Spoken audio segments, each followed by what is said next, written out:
Chapter 361. A Toast to Madness 1. I understand there's a lot of tension between the four provinces, so I get why you wouldn't want to go with Lord Godfrey and his entourage, Draxler said, continuing his attempt to win Frey's favor.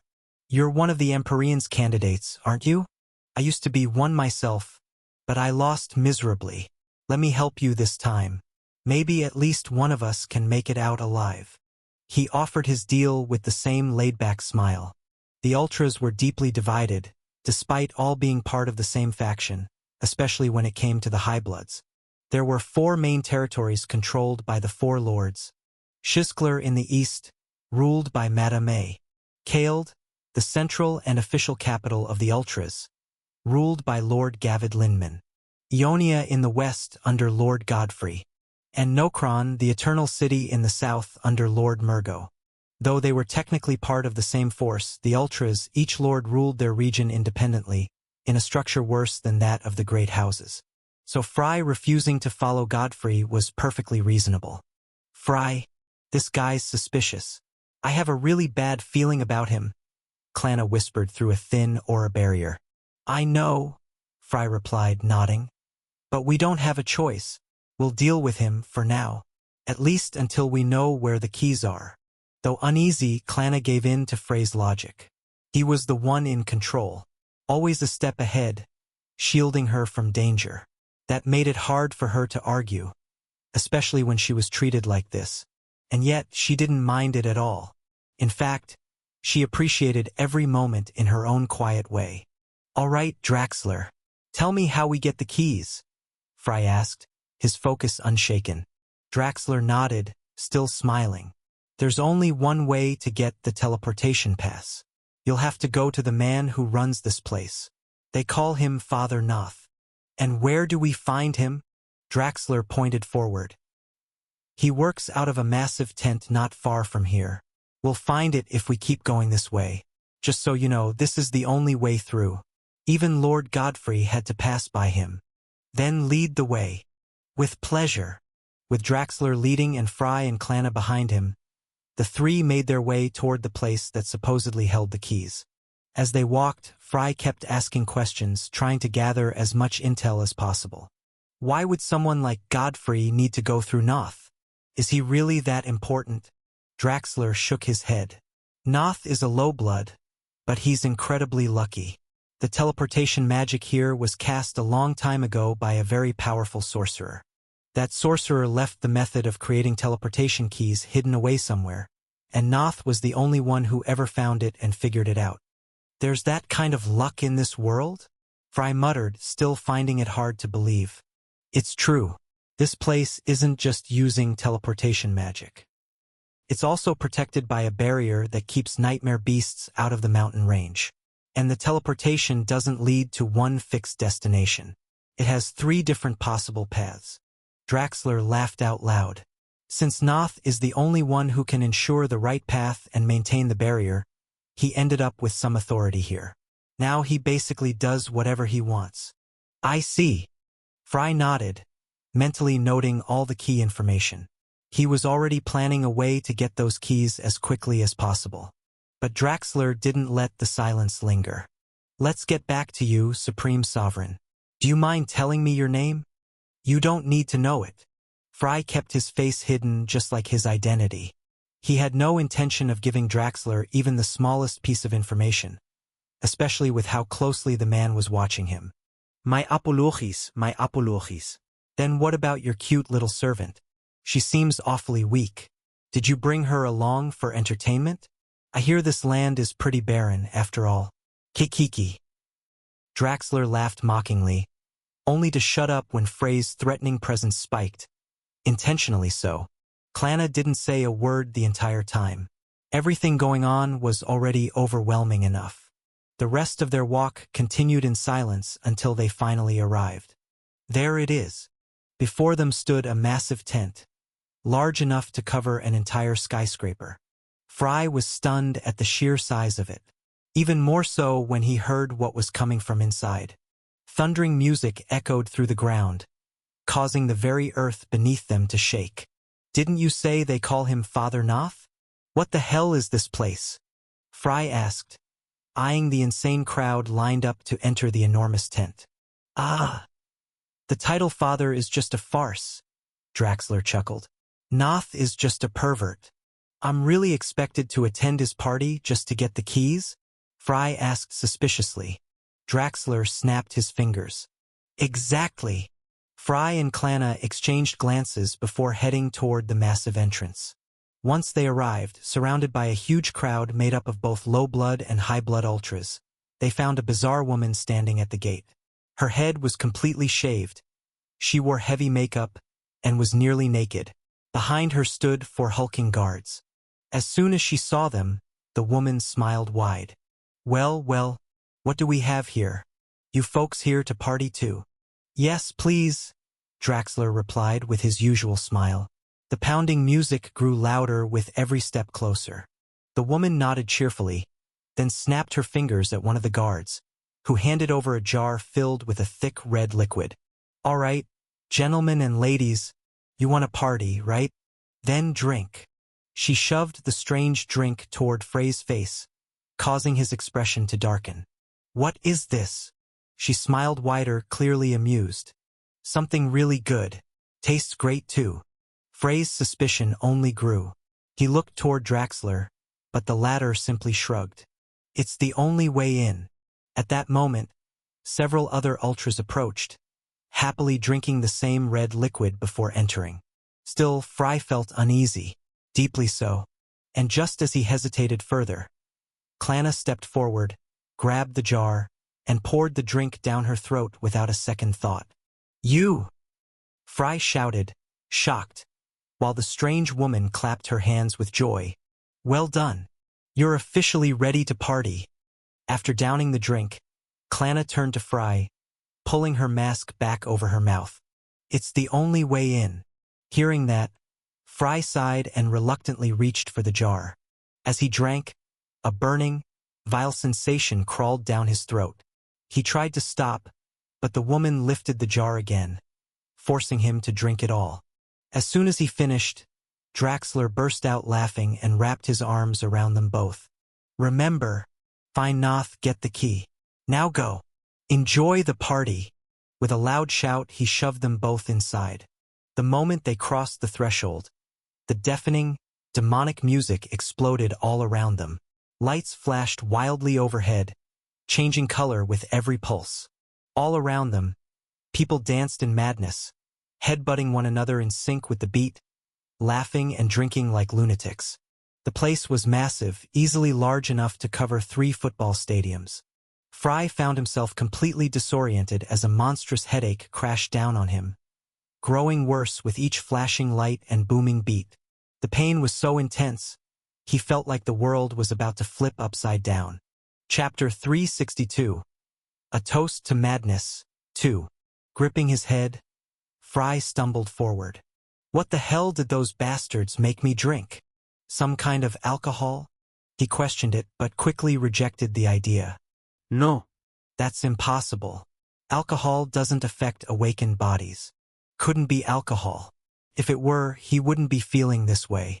What the hell is happening to me? The pain intensified with every step. Soon he could barely even walk. Tlono. We need to get out of here. Now. He'd had enough. He was done with this place. But when he called her, Clanna, there was no reply. Clanna? Panic struck him like a lightning bolt. He pushed through the crowd, shouting her name, but no one seemed to mind him. Instead, they pulled him in as if he were one of them, laughing and dancing around him like he belonged there. The headache got even worse, as if some kind of magic had been cast on him. Damn it! Where are you? He grabbed someone he thought was her, only to find Ada Starlight staring at him in confusion. What they? He immediately stumbled back, only to realize upon a second glance that it was a completely different girl who went back to partying, unfazed. I'm hallucinating. He continued to stagger through the crowd, surrounded by maniacs still drinking that same thick red liquid. The drink! The drink! The drink! Sticky red liquor, a substance capable of putting me in this state. The drink! The drink! The drink. Something filthy is coursing through my veins, mingling with my blood. The blood. The blood. The blood. As the word repeated inside his ears, Fry finally realized something important. Blood? Demonic blood? His eyes widened as he immediately clutched his mouth, realizing that what he had drunk was contaminated demon blood now writhing inside him. He tried to vomit it out instantly, but it was far too late. When Fry stood up again, the old madness he had once buried during his time in the Shadow Sect began to claw its way back. The world spun around him once more, and to his shock, he saw Smiley and Sad dancing enthusiastically nearby, joined now by Angry. The strange statues were dancing with joy, as if they'd finally been set free. Behind them, sitting at a round table with a cup of the same drink in his hand, was the blue-eyed engineer, raising his glass toward Fry. In a sudden outburst of rage, Fry charged forward and punched the engineer, sending him flying until he crashed into another table. But when Fry looked again, he was stunned to find a stranger lying there, unconscious from the punch. Turning once more, Fry saw a swarm of scythe abominations marching through the room, some of them attacking the humans now and then without warning. I feel like I'm going insane. He stumbled backward, disoriented, only to bump into someone else. Who now? He turned angrily toward the figure, only to find himself staring directly into his own face. You! I'm Fry. It was another Fry, one with black hair, a version of him from the days inside the Shadow Sect. Then a third man bumped into them. Hey! Don't just stand there like a bunch of idiots. Fry! Shouted both the first and second phrase in unison, recognizing the third, Fry before the transmigration. The one who had lived a wretched life before waking up in this world. Can't you guys shut up for a minute? I'm trying to relax here. The three stared in confusion at the fourth Fry, the writer, the man who had authored the story and lived the perfect life he always wanted. Now all four of them sat at a table, staring at each other.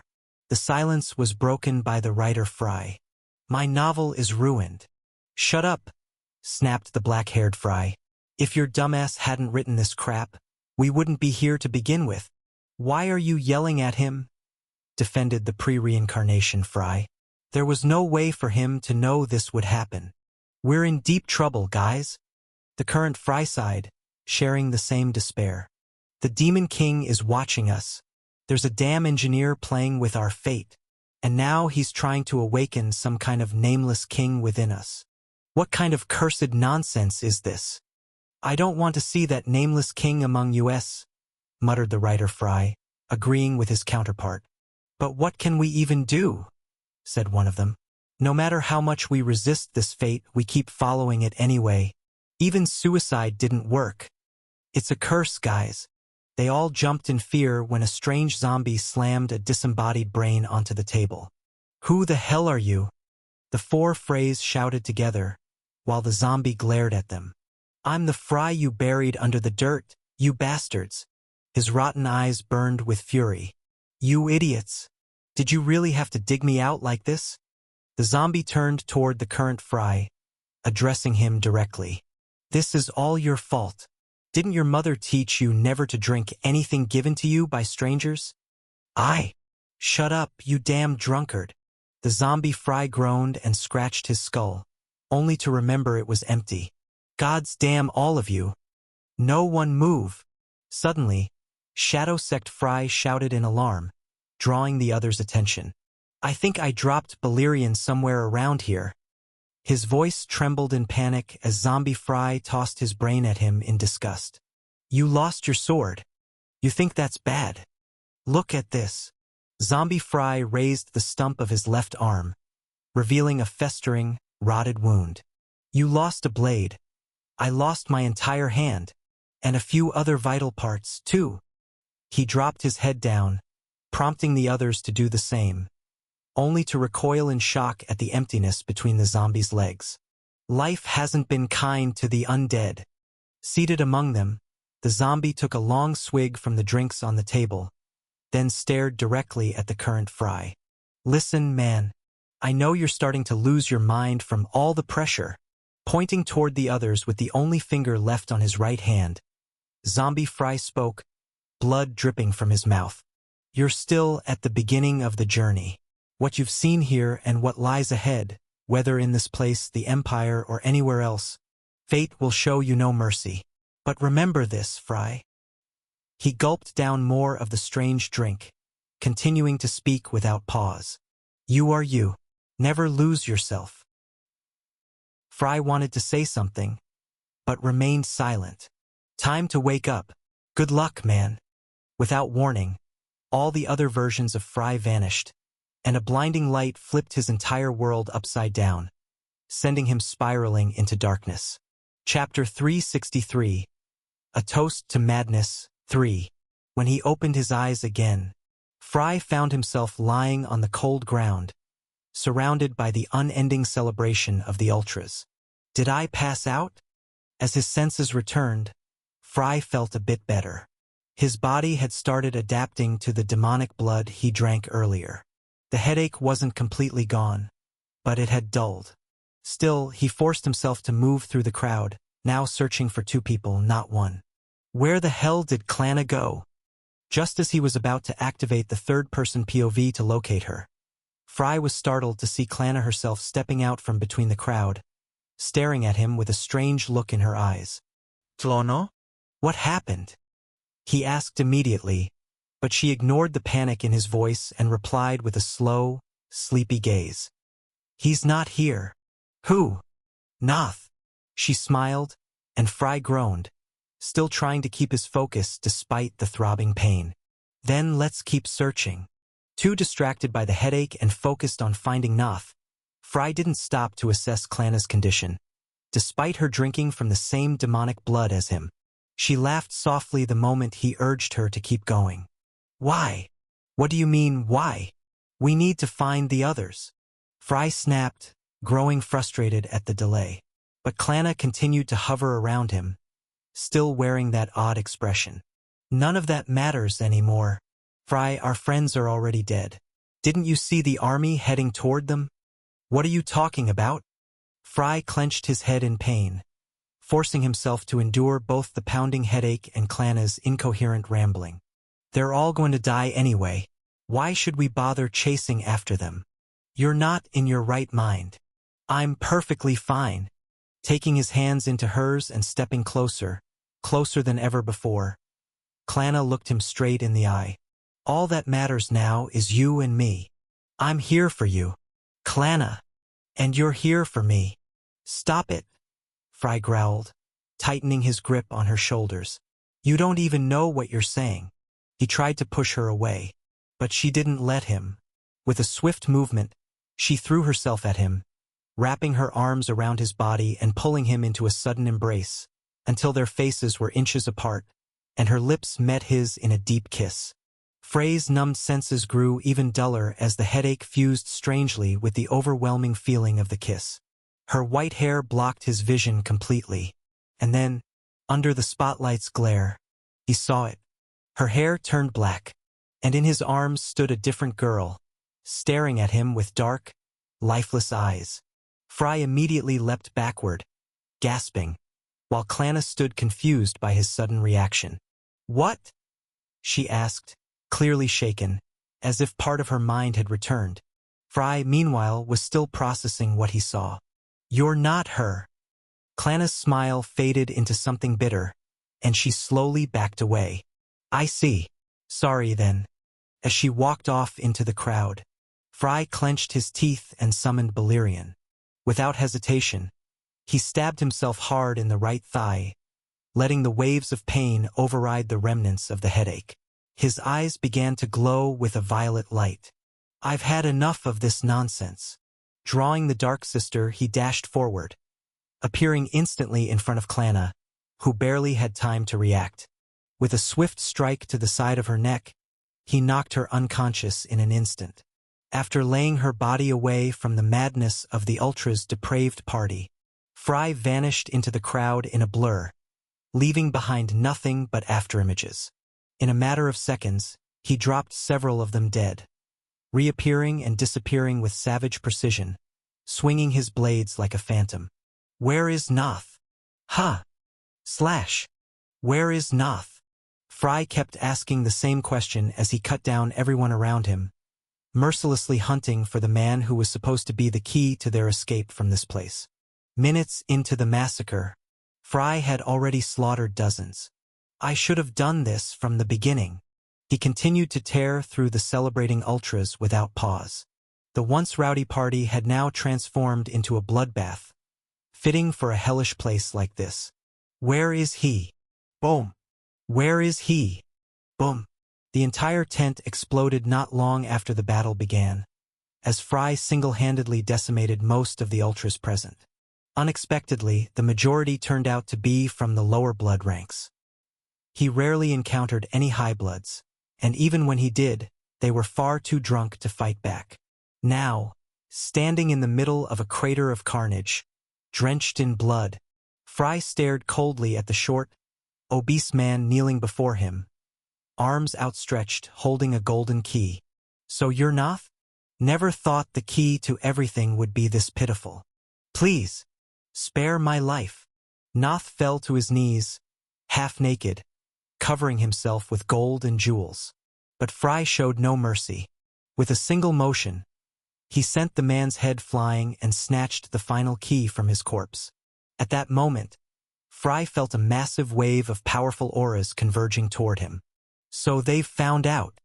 Carrying Clana in his arms, Fry dashed forward at full speed, evading the constant bombardment from the ultras chasing him toward the teleportation circle. But he was confident in his speed, confident in his ability to reach it unscathed. And he did. Using the key, he entered the circle with Clana, disappearing just before the ultras could catch up. Fry had escaped, and from atop a tall building carved into the mountain's edge, Draxler had seen everything. Still wearing that same smile, he pulled out a violet crystal and pressed down, activating it. At that moment, a holographic projection of a woman in an elegant dress appeared before him. Draxler immediately bowed low. Mission complete, my great witch Beatrice. They're on their way to the promised place. Still bowing, Beatrice smiled from the other side of the crystal, her satisfaction radiating through the magical link. Well done. The witch's game was far from over. She was still playing with their fate. Chapter 364. The Iron Emperor returns. Whether it was the Ultras or the Empire, the two continents had entered a crucial era in their centuries-long history, after a string of earth-shattering events. Ranging from the brutal battle in which the Ultras emerged victorious at the Bay of Sheskler, to the resurgence of the ancient order that had clawed its way out from the grave to rule once again. Everything began to fall like dominoes, each piece larger and heavier than the last. A single act of abduction had been enough to turn the entire world upside down. The future was now shrouded in fog, and no one could predict what was to come. But one thing was certain: nothing would ever be the same again. The holy island of Sicily, a paradise for the Church's faithful and worshippers of the Lord of Light. A blessed land, nourished by a heavenly blue waterfall that descended from the skies, sustaining all life within. The holy island was akin to a piece of heaven granted solely to the true believers. The Church forbade ordinary people from entering. In this way, the land had remained serene and sacred for generations. But that peace shattered today. The ground trembled violently, and the Church's followers stood paralyzed, unable to do anything as they witnessed a nightmare unfold before their eyes. Boom! A deafening explosion echoed as the main gate of the Grand Cathedral was obliterated, and someone emerged from the rubble. The Church's High Bishop, Joseph Blatter, coughed violently as he struggled to stand, barely managing to stay upright. He felt the warm stream of blood running down his lips, internal damage from a single strike delivered by the man who had descended upon the island from nowhere.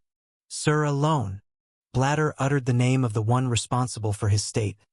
Sir Alone, the old man walking slowly toward him, leaning on an ancient wooden cane. Behind him stood Oliver Kahn and the servant Gas, who had accompanied him. Surrounded by archbishops, priests, and every follower of the church, all stood frozen in place, crushed beneath the overwhelming aura of Sir Alone, forced to witness the scene with bloodshot eyes. I thought I'd once drawn the line for you, Bladder. With a sudden kick too fast for even a bishop of SS rank to perceive, Bladder was sent crashing into the adjacent wall, shattering it from the sheer force. You've isolated yourself on this island, scheming against your own kind, poisoning their minds under the name of your cursed lord. Bladder spat out more blood, forcing himself to his feet again. We are the church, the devout followers of the Lord of Light. We've lived our lives according to his will. No one has the right to question that, not even you, Iron Emperor.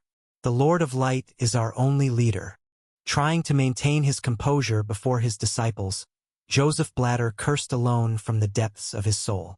So he was alive, hiding all this time. This was the true reason the church had refrained from acting openly against the Empire. They feared the return of this man. And Bladder wouldn't be surprised if he was the reason the Lord of Light had ordered House Valerian's extermination before that of the Ultras. Sir Alone, the Iron Emperor, gritted his teeth and raged by what he heard. He let out a thunderous roar that shattered every stained-glass window in the cathedral, rupturing the eardrums of all present. The Lord of Light, losing control of his fury and surging aura, Sir Alone forced most of the gathered crowd to their knees from sheer pressure. When your so-called lord chose a champion, remind me, what was his name? Grabbing Bladder by the throat, Alone spat venomous words at his face and the faces of every priest watching. Valerian, Cazes Valerian. Sir Alone's hand, much like his son's, was a weapon of destruction. With a single motion, he hurled Bladder across the air, smashing him into his followers, who barely managed to catch his broken body. From the beginning, you built this cursed faith out of nothing. Even your Lord never chose a single one of you. My foolish son might not have seen the rot festering beneath your blood-stained robe, but I can see it at a glance. Bladder, clinging to your hollow creed, you've used the name of your false god to do as you please, upon lands built by men, lived upon by men, and bled for by men. Sir Alone erupted with power, no longer able or willing to restrain himself. Not after witnessing what the Empire had become. You claim to be the devout followers of the Lord of Light. Then where is he? Boom! The ancient cathedral, built ages ago, crumbled under the pressure of a single man. Here I stand, destroying everything you've ever built. If your Lord exists, why doesn't he strike me down? I'll tell you why, because this Lord of Light is nothing but a mirage. A convenient illusion you've used to blind your flock and the world around you. Deliberately provoking them, Sir Alone forced the clergy to scream as they tried to break his aura, calling him a heretic. But the Iron Emperor remained untouched. He simply raised his aura higher still, crushing them back to the ground with divine wrath. The only ruler over this land is me, and no one else. Gripping the bishop before his own followers, Sir Alone dragged Joseph Bladder behind him as he departed, flanked by Oliver Kahn and Gass. From this moment on, the church will act under my command. You won't hide away on your cursed island any longer, not while I still draw breath. You have no right, Bladder shouted, only to receive a crushing punch from Sir Alone that forced him into silence. I have every right. It's either that, or you die here. Imposing his authority and his system, taking the church's highest authority as his prisoner. Sir Alone departed the Holy Island, leaving behind only ruin in his wake. Following the Iron Emperor, Oliver Kahn could do nothing but marvel at the sight. In a single day, he took over the entire church. The old man moved with terrifying speed when it came to ruling the Empire. Without even turning his head, Sir Alone spoke to Oliver while continuing to walk, having already chosen his next target. You said in your report that House Starlight is the only one still retaining its full strength, didn't you? Oliver nodded instantly. Yes, when the Empire launched its sudden war, they were the only ones who refused to join the offensive, because their current lord forbade it. Excellent. Then prepare that lord for me. Immediately. Yes, your majesty. Oliver rushed off to carry out the orders. The masked man, despite his own rank, now found himself simply following the lead of the Iron Emperor, awoken at last from his long slumber. He had wanted to charge into battle earlier to help rescue the princess. But the current Lord of House Starlight had stopped him, convincing him to wait. Oliver no longer knew how things would unfold from here on out. But one thing he was certain of: their only remaining hope now was Sir Alone. Chapter 365. Lord Starlight's Plan. Castlevania Province. The Emperor's Castle. Inside a grand hall carpeted in red, its golden walls gleaming faintly, the air was thick with tension, and the woman who kept tapping her foot against the ground was doing nothing to help. Calm down, Carmen. Ada spoke with a frown, visibly annoyed by the constant noise. Sorry. I just don't feel well. Carmen sighed and leaned against the wall. Both women were dressed in the official black and white military uniform of House Starlight. Why are you the one this anxious? I'm the inexperienced one here, remember? You only say that because you don't know the Iron Emperor. Ada glanced at Carmen with growing curiosity. A woman of Carmen Starlight's age didn't get shaken easily. She had lived long enough to witness and endure much. Seeing her like this raised a question in Ada's mind. What kind of person is Sir Alone? He's an ancient monster, a heartless tyrant, a mad dictator. Is he really that terrifying? Carmen nodded without hesitation. Many call me an old woman now, but Sir Alone was already old when I was still a baby lying in a cradle. To see him again, with the same face, the same arrogant presence, it rattles me. Carmen became lost in thought, recalling the Iron Emperor, the very man who had once united the great noble houses. She forgot for a moment where they were, but then, too late, she remembered. Ah, sorry, Ada. I shouldn't be passing my anxiety on to you, especially now that you're about to meet him. It's fine. I'm okay. Ada also exhaled deeply, doing her best to stay composed. Sir Alone had kept them waiting for a full hour since summoning them. Ada was certain this was one of his psychological tactics, an intentional show of dominance. She refused to crack under it. Then, at last, the doors opened and Oliver Kahn returned. The Emperor is ready to see you. Please follow me. The moment of truth had come. Ada rose with a simple nod and followed behind Oliver, Carmen at her side. Step by step, they walked down the corridor leading to the Imperial throne room, the pressure growing heavier with every step. That suffocating aura. It pressed especially hard on Ada, who found it harder and harder to remain calm, especially knowing that the man awaiting them was a monster who had lived since her ancestors' time. No need to panic. Ada Starlight. Just as the pressure reached its peak, Oliver Kahn extended his own aura, shielding Ada, covering her from the Emperor's overwhelming presence. You're the Lord of Starlight now. You have every right to stand here before the Emperor. You've already come a long way. As soon as he said those words, Carmen released her aura as well, enveloping Ada in its warmth. Ugh, I should have done that before he did. Damn it. Carmen scratched her head in mild irritation at how Oliver had handled the moment. Whatever. Ada, I'm terrible at motivational speeches. Just keep doing what you've been doing. That alone is enough. Carmen, seeing the people who believed in her, remembering the path she'd walked and the one she wanted to save, Ada smiled once again, stepping forward with renewed resolve. Thank you, both of you. Once Oliver Kahn confirmed Ada was ready, he stepped aside and opened the grand door before them. Inside, seated atop the throne once occupied by Mikar Valerian, was Sir Alone. The chamber was dimly lit, and the shadows only made the Iron Emperor's golden, glowing eyes stand out even more. The moment they laid eyes on him, everyone in the room bowed in unison.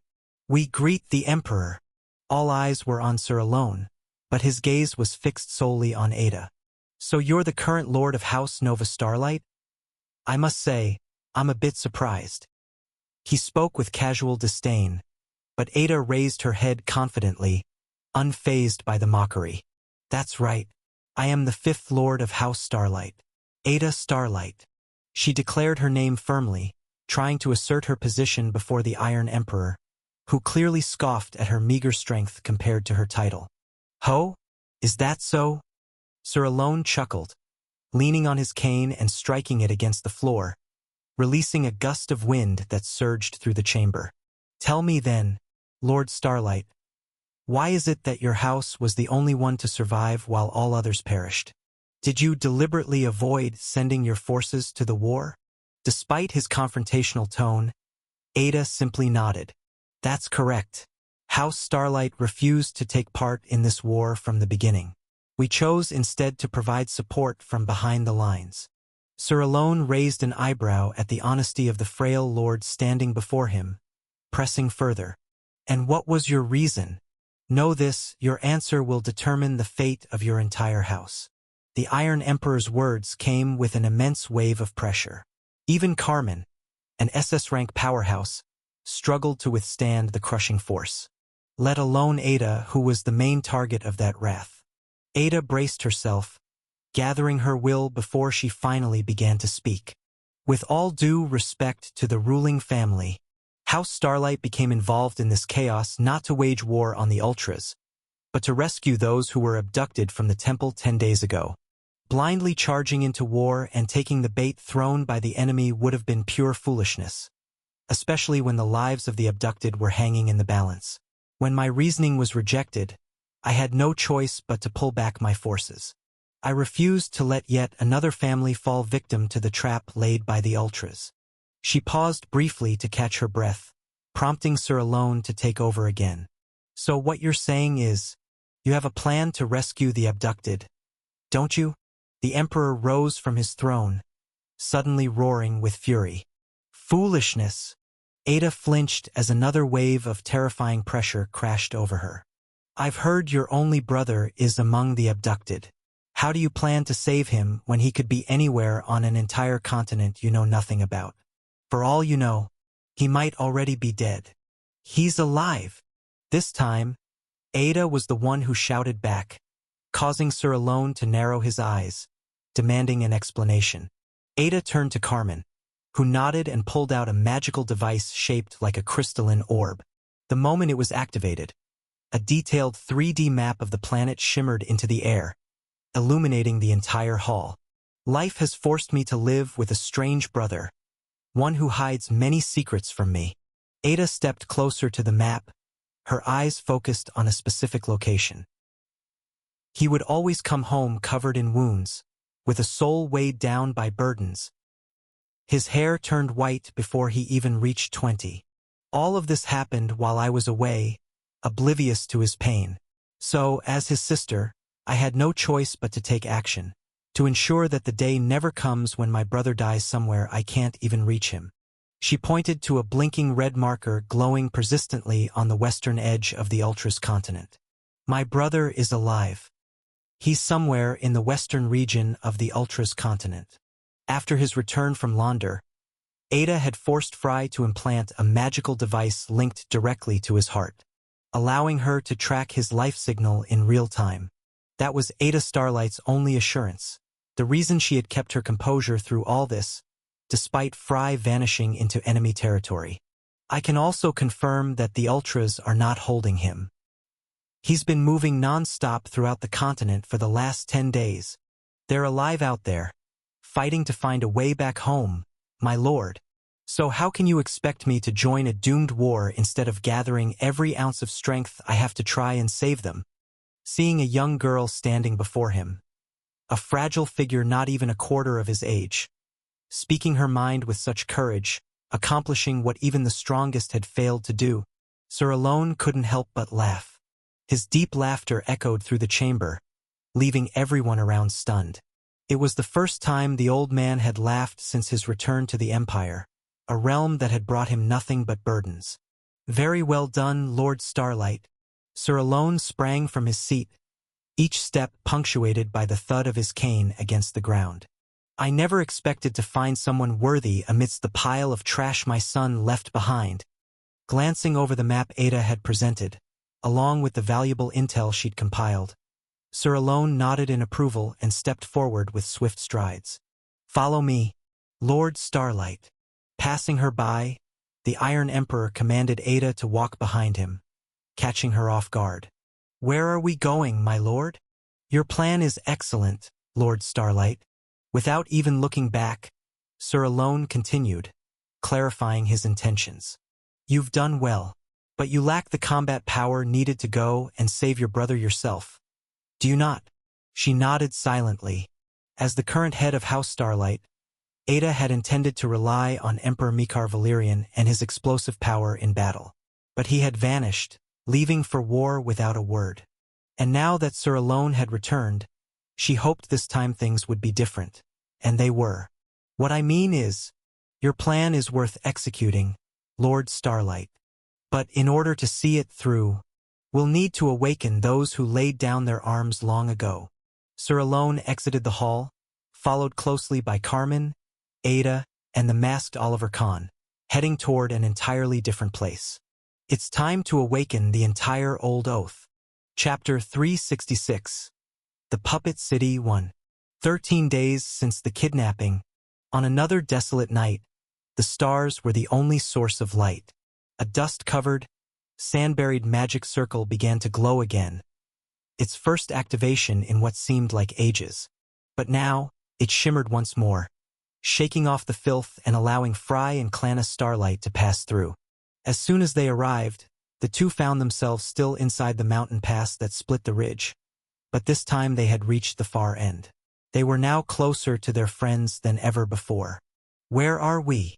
Clanna asked in confusion as her mind gradually cleared, recovering from the madness caused by the demonic blood she had consumed. "We're on the other side," Fry replied. "Rest for now until the headache and hallucinations fade completely." Heeding his advice, Clanna sat down, one hand gripping her head, the other pressing against her forehead. "Fry, what exactly did we drink back there?" Clanna genuinely wanted to know. She had never experienced anything like it before, especially given she couldn't recall a single moment from the chaos of that insane party. Fry didn't hide anything. He answered plainly. It was demon blood. The moment he said that, Clanna's face darkened as memories of Exavir came rushing back. "Are we going to turn into something like those things?" Unable to bear the thought of becoming a kind of zombie, panic began to take over. "Calm down. You'll be fine." With a long sigh, Fry sat down beside her. "What we drank wasn't pure demon blood. It was just ordinary alcohol, mixed with a bit of demon blood to amplify the effect. The ultras do it all the time. As long as we didn't consume too much, we should be safe." "Are you sure?" "Yes." Fry nodded. "You'll be all right. Just focus on circulating your aura and purging the toxins." Revealing more of the obscure knowledge he possessed, Clanna nodded, not asking for further details, something Fry appreciated. She used her Stardust Flow technique to speed up her recovery, her white hair fluttering around her glowing body as her healing accelerated.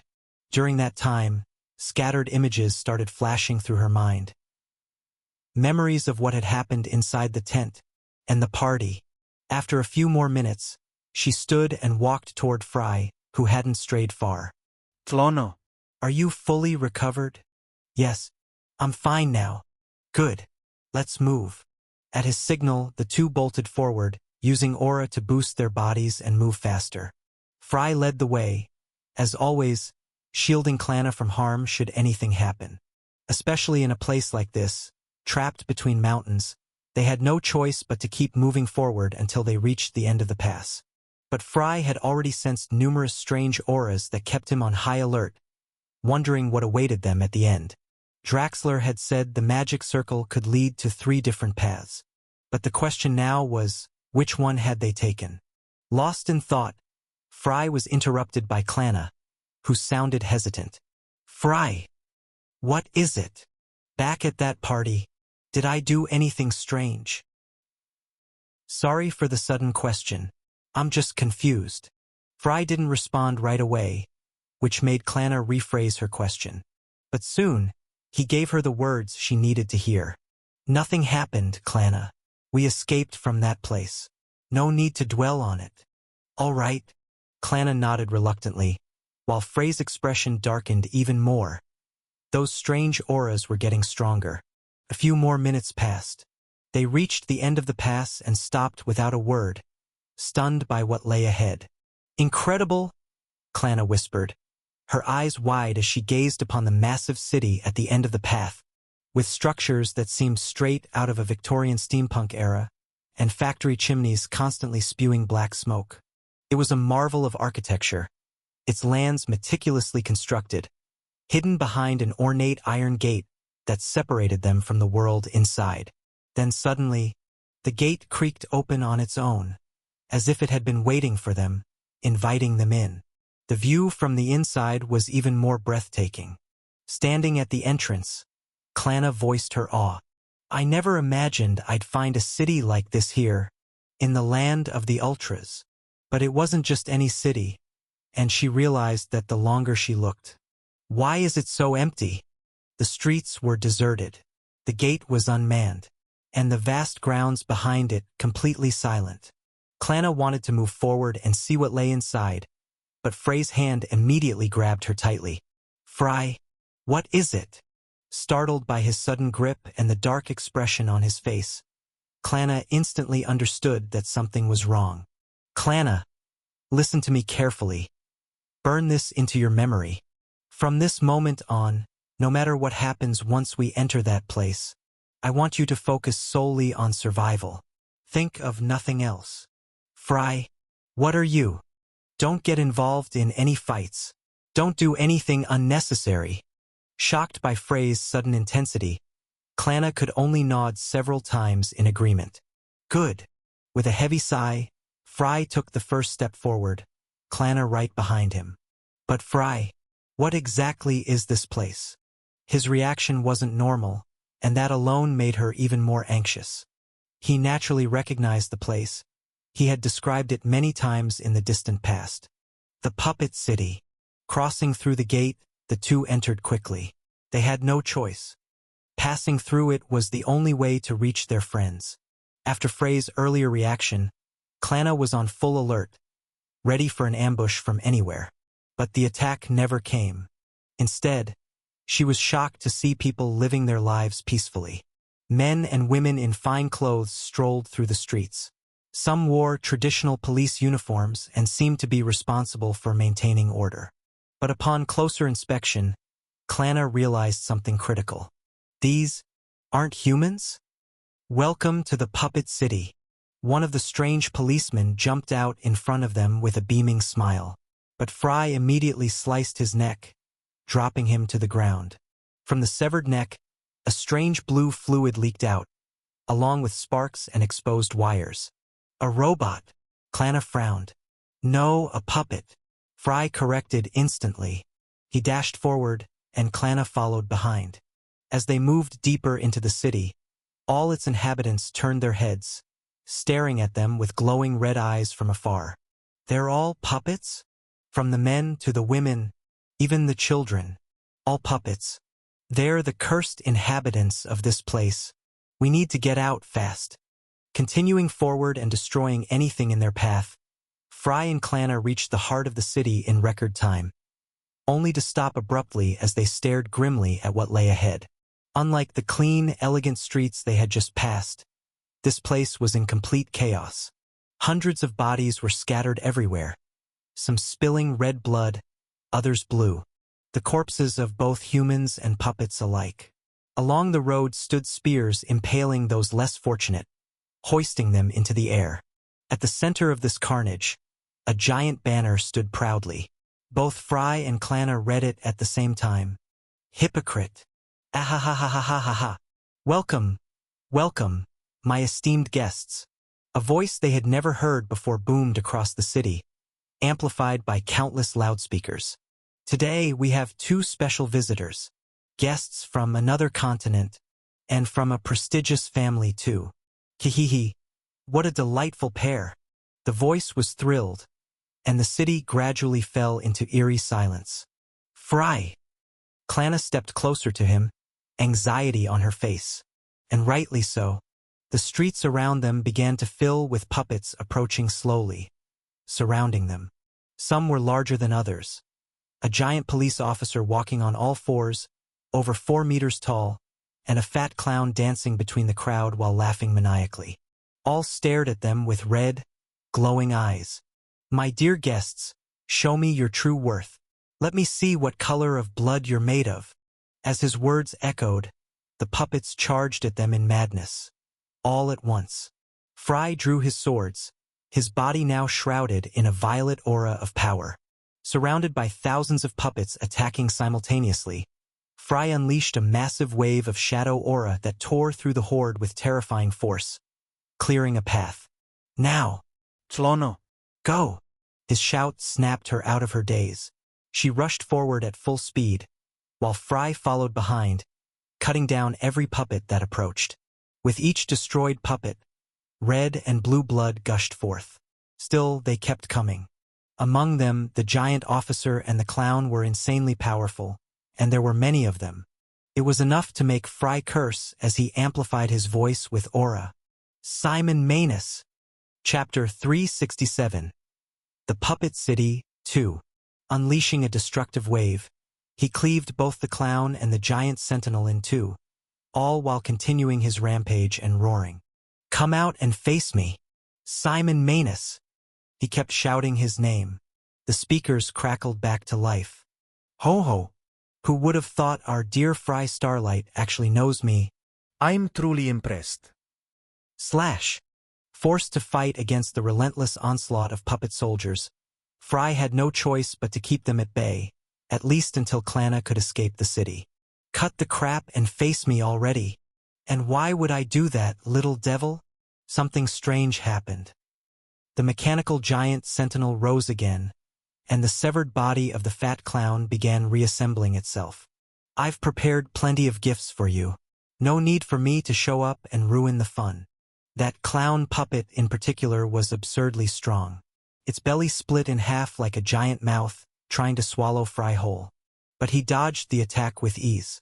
That damn Zomboso! Harnessing more aura and unleashing his power even further. Fry began to tear through the puppets faster and more brutally, putting on a terrifying display of destructive might. Balerion and Dark Sister. Both swords were drenched in blue and red blood as Fry exhaled steaming heat from his mouth with every kill. Amid the chaotic madness, Frey's eyes widened as he saw something strange happening across the battlefield. He saw them clearly. Some puppets still alive were gathering in sorrow around those already destroyed.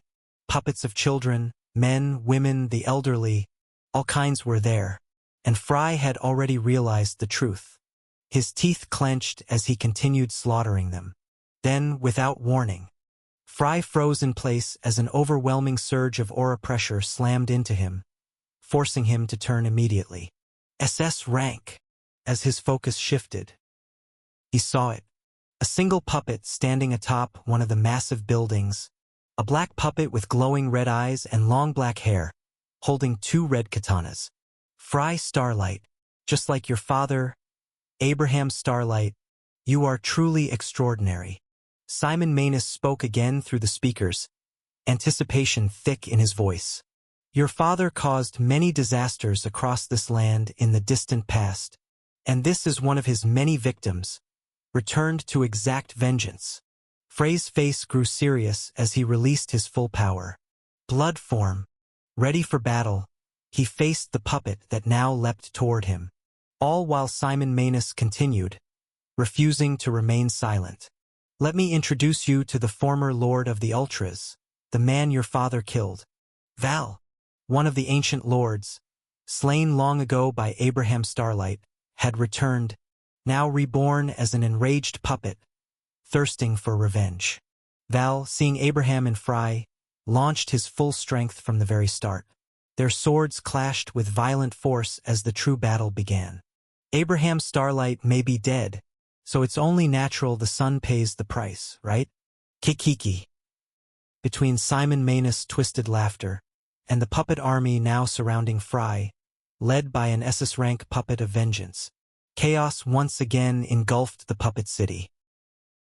The Tea Party, Inside her splendid garden, Beatrice sat alone this time, sipping from her cup and thoroughly enjoying the performance unfolding before her. Simon Manus, you've always been a deranged old man. In front of her, a screen displayed everything happening in the puppet city, in the highest possible resolution. You say you don't follow demons, but another race entirely. Then what's the difference between us? She laughed, recalling Simon's twisted hobbies. Unlike her, who crafted her own homunculus, Simon's puppets were something else entirely.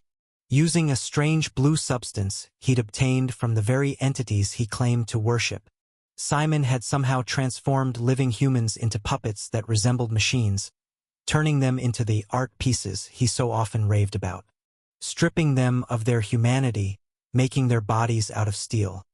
Simon Manus had created elegant monsters shaped like dolls. We demons gave humans our blood, but you poisoned them with your strange toxins. So tell me, what's the difference between us? Enjoying the spectacle, Beatrice watched Fry Starlight's battle against the former lord, now turned into a puppet by Simon, along with the entire population of the city.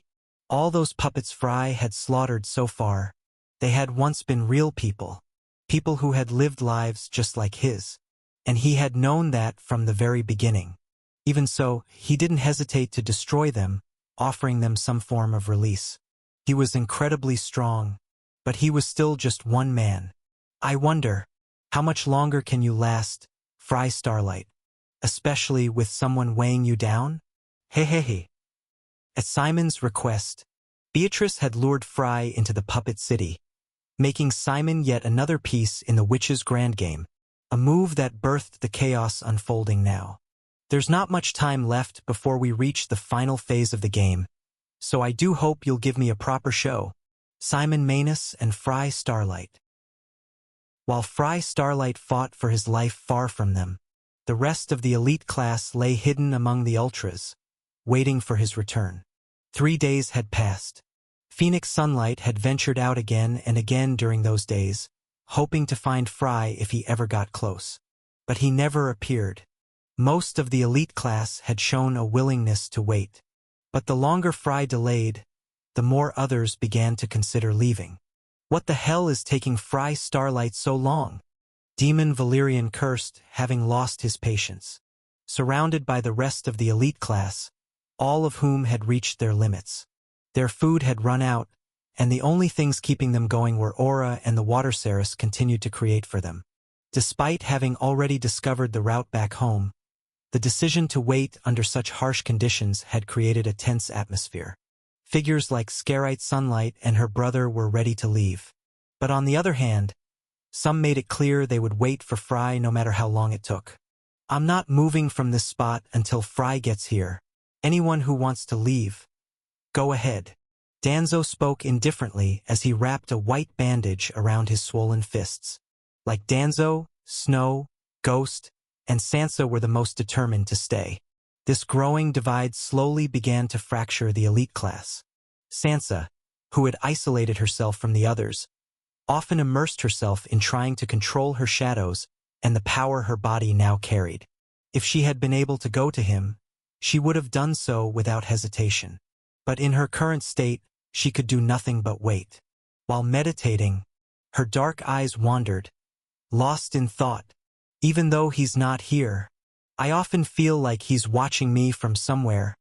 There was no concrete proof that the final survivor was Fry, but Sansa was certain it was him. She had no idea about the third-person perspective skill Fry had occasionally used on her. Yet still, she could feel his presence in an eerie, inexplicable way, and that alone convinced her he was alive. She wanted to master her power quickly to prepare for what was coming, fully intent on waiting until the end. But everything changed. When Selena suddenly stood up, a dark expression etched into her face. Selena, what's wrong? Ceres, who sat beside her, asked.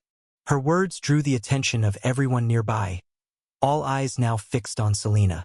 Then, with a heavy heart and unable to bring herself to say the full truth, the witch finally spoke, delivering a message none of them were ready to hear. the last remaining marker of the final survivor, that fragile thread of hope connecting them to the one person still unaccounted for. It's gone. With a single sentence, despair gripped the hearts of some, while a faint light of hope still lingered in others. Chapter 368. Role Reversal 1. The Puppet City.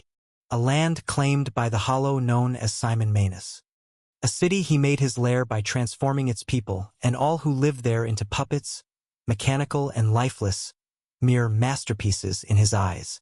Unlike the rest of the lower bloodlands, the city retained all the essentials for human life. But there were no humans left to benefit. Only hollow puppets wandered its streets aimlessly, stripped of everything that once made them human. Yet, on this day in particular, a turning point unfolded that would forever mark the long history of this city. Boom! Explosions and clashes rang out non-stop. Fry Starlight now stood alone, battling an entire army of puppets led by none other than the former Lord Val. Both fighters wielded dual swords, focusing entirely on speed, which turned the clash into utter chaos. Locked in a swirling storm of blades, not even the other puppets could interfere. Sparks flew wildly from the repeated collisions of solid metal. In just a few seconds, Fry and the puppet of the old lord exchanged a terrifying number of slashes with their swords. It looked like an evenly matched struggle. But that couldn't have been further from the truth. Val's body had taken dozens of dark slashes that pierced through his defenses. Meanwhile, Fry hadn't been touched even once, dodging and parrying every strike from the former Ultra's lord with refined precision. His body was cloaked in a strange black glow, almost like a living shadow. Using precise counters, Fry neutralized Val's fighting style and took full control of the battle. His black swords carved dark trails through the air every time they cut into the thick skin of Val's puppet body, even while fending off attacks from other puppets. He was fully immersed in the battle thanks to Ascension, giving him overwhelming focus. Val's puppet couldn't speak, but the fury in his red eyes and the twisted rage on his face showed how much he resented the way the fight was going. Desperate to shift the momentum, Val's swords lit up with blazing crimson flames, and without warning, he unleashed a massive beam of fire, vaporizing every building in front of him. Val continued releasing blast after blast of explosive fire aura, determined to burn Fry alive. The vengeful puppet cared for nothing else. His attacks even incinerated many of the other puppets in his path. Is that all you've got? Former Lord of the Ultras. From within the inferno, Fry emerged, cloaked in his dark shadow aura, leaping across rooftops at blinding speed. No wonder my father killed you so easily. Furious at the insult, Val's puppet launched more flames, trying to chase Fry as he darted around at full speed. The inferno spread across the battlefield, engulfing half the city and reducing the surrounding puppets to ash. Gripping his flaming swords again, Val let out a mechanical roar, a scream of rage, and in the blink of an eye, the enraged puppet was in front of Fry again. Their blades clashed in a blazing collision. Fry with his shadow aura, Val with searing flames. They exchanged blows at breakneck speed, sprinting through the battlefield as wildfires raged around them. The other puppets swarmed in from all directions, their bodies burning and breaking down as they charged, uncaring of their fates. Yet despite the overwhelming chaos, Fry dodged and deflected every attack flawlessly, shadow tendrils dancing around him as his dark glow intensified. Val, however, only grew more furious, especially when Fry slashed one of his eyes with Balerion, then followed up with a swift kick that sent him crashing through a building. At that exact moment, the clown puppet and the massive enforcer appeared, aiming to rip Fry apart. But Fry had seen them coming, and they struck nothing but the phantom afterimage he left behind. 10,000 steps of shadow, black meteor. With a single slash, a massive wave of black aura erupted, reducing both of them to dust. That should be enough for the enforcer, and that damn Zomboso. Descending slowly from the sky, Fry landed, his feet touching the ground as his hawk eyes scanned the area for new threats. and it only took moments for those eyes to widen in shock at the number of enemies surrounding him. From within the flames, dozens of clown puppets and giant enforcers emerged, cackling like lunatics as they closed in. At the same time, a nearby building exploded as Val detonated his aura and returned to the battlefield, his arms now extended into flaming blades of their own. Fry glanced at the overwhelming number of enemies closing in. He let out a quiet sigh, his face expressionless, until his eyes lit up with violet light once more. So be it. Come at me. As if waiting for that command. The clown puppets, their bellies split open into massive maws, charged in alongside the enforcers, who leapt forward with thunder-charged fists. And leading the charge, Val, the vengeful lord who wanted nothing more than to kill Fry. There, amid the blaze, the puppet city turned into a blood-drenched hellscape. But instead of red, it was blue. Blue from the puppet blood, and the severed limbs that now littered the battlefield. Surrounded by countless enemies, Frey's skin began to crack, releasing a violent surge of violet light that blasted every puppet around him away. Ignition! Without warning, Fry detonated his aura, releasing it as a towering pillar of darkness that swallowed the battlefield, obliterating every puppet it touched. The ignition caused a quake that shook the entire city, and even tore open the skies above with the sheer scale of its destructive force. From afar, Clanna Starlight, still fleeing the city, stopped in her tracks. Her eyes widened in terror as she gazed at the colossal explosion swallowing a huge portion of the city, an explosion that left it more devastated than before. Fry! She whispered his name unconsciously. The man who had stayed behind, facing an entire city alone, just to protect her. The blast had engulfed Val, but it didn't kill him. The puppet of the former lord barely managed to escape the explosion's core, struggling to suppress the dark aura that was corroding his body. So preoccupied was he with resisting the ignition's aftermath. He didn't notice Fry descending from above, his twin swords ablaze with furious violet fire. 10,000 steps of shadow, infinite darkness. With a roar, Fry unleashed a beam of dark aura directly into Val's face, launching him backward. The impact sent Val crashing through buildings, his body grinding against the shattered ground. As a result, Val's outer shell was completely torn apart, exposing what lay beneath. Panting heavily, fatigue finally beginning to set in, Fry felt a deep disgust as he laid eyes on Val's internal structure. The former lord's veins looked like tangled wires, his organs a grotesque fusion, half human flesh, half translucent sacs pulsing with glowing energy. The previous attack had destroyed Val's right arm, but he replaced it immediately with a 2-meter-long blade. The old lord of the Ultras let out another scream before launching himself forward again. Fry met him head-on, and the two collided violently inside a massive crater, surrounded by rubble, fire, and unrelenting devastation. Their afterimages blurred as they clashed, destroying each other with reckless abandon. Val's burning aura turned the battlefield into a furnace, so intense, in fact, that nearby puppets melted under the rising heat. The inferno drew every breath of oxygen from the air. Fry had to hold his breath to avoid suffocating in the hellish storm created by the vengeful puppet. Despite the heat, the exhaustion from ignition, and the mounting tension, Fry still held the upper hand. Shadow adaptation allowed him to deflect every one of Val's attacks flawlessly. 10,000 steps of shadow mirage. As he activated the mirage technique, 1,000 copies of Fry materialized, surrounding Val in a bewildering illusion. Val couldn't tell which was real, and before he could react, all the clones slashed simultaneously, unleashing a torrent of black strikes that engulfed the entire battlefield and tore him apart. This isn't good. Watching the battle from afar, Simon Manus smiled, yet beads of sweat formed across his back. All of this because of one boy. This kid's a real monster. Stunned by the overwhelming power Fry displayed at such a young age, Simon Manus finally began to grasp the true danger of the victorious hero that had fallen into their hands.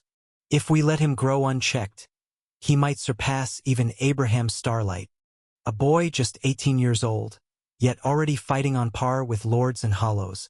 Compared to the sheer potential of that child, Simon realized they were nothing but small fish swimming beside a shark that could devour them at any moment. This isn't funny at all. Kihihi. Adjusting his hat, Simon turned his attention back to the battle displayed on the screens. But I wonder, Fry Starlight, how much longer can you endure? Chapter 369. Role Reversal 2. Val had been utterly broken, now little more than a raging mechanical zombie, fighting with insane fury. And yet, he still delivered deadly force, enough to shock even Fry. Even after being completely wrecked, he can still fight like this. Busy clashing with the berserk Val, Fry didn't notice the hands creeping up from beneath him. When he finally looked down, he saw scorched, half-melted puppets crawling toward him, grabbing onto his legs. That moment of hesitation was enough. Val's blade pierced Frey's stomach, the tip bursting out through his back. Seeing the blood spill, the searing pain tearing through him, Fry cursed under his breath, severing Val's arm with Balerion, then unleashed a dark wave of aura that wiped out the puppet remnants trying to cling to him. With that brief window, Fry pulled the blade from his body and immediately focused on healing his wound. But the puppets didn't give him a moment of rest. They swarmed him again, climbing over one another in desperation. Fry unleashed even more of his dark aura, then surged forward once again, crushing everything in his path. With terrifying speed, he tore through the remaining puppets, leaving trails of black aura scorched across the ruins. He succeeded in eradicating every last one. And even though his body screamed in protest, he forced himself forward, just in time to meet Val's final charge, the puppet cloaked in blazing fire. The moment their blades collided again, a final explosion of auras tore across the battlefield. Fry poured the last of his SSS rank aura into the clash, and after a grueling battle, darkness triumphed over fire. With both swords, Fry pierced Val's chest and destroyed him completely.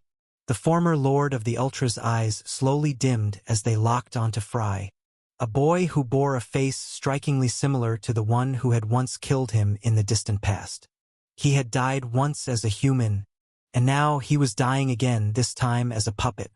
But this time it was different, because the moment Fry destroyed him, Val imploded. His body shattered completely, and something hidden within him was finally released. Dozens of razor-sharp blades erupted outward, piercing Frey's body at point-blank range, leaving him no time to escape. Val's final attack turned Fry into a pincushion, his body torn apart, blood gushing in horrifying streams. 3 blades in the stomach, 2 in the chest, 4 through the legs, 2 in the arms, and 1 slashed clean through a portion of his neck. Fry fell from the sky, coughing up blood, the victim of Val's final suicidal strike. Barely able to move his body, Fry cursed through clenched teeth, only to see that clown emerge from beneath the rubble, laughing maniacally as he waited for him. Its belly stretched open, transforming into a giant maw. The clown was preparing to swallow him whole, and Fry, still pinned by Val's blades, could only struggle in vain to free himself. But it was too late. Val's final attack had done its job. Fry was immobilized, a perfect prey for the monstrous clown closing in on him. As the jaws of hell opened before him, Fry stared at that monstrous mouth and wondered, is this the end? It was supposed to be, but then, a flash of light blinded him. Bloodshot eyes flew open in shock.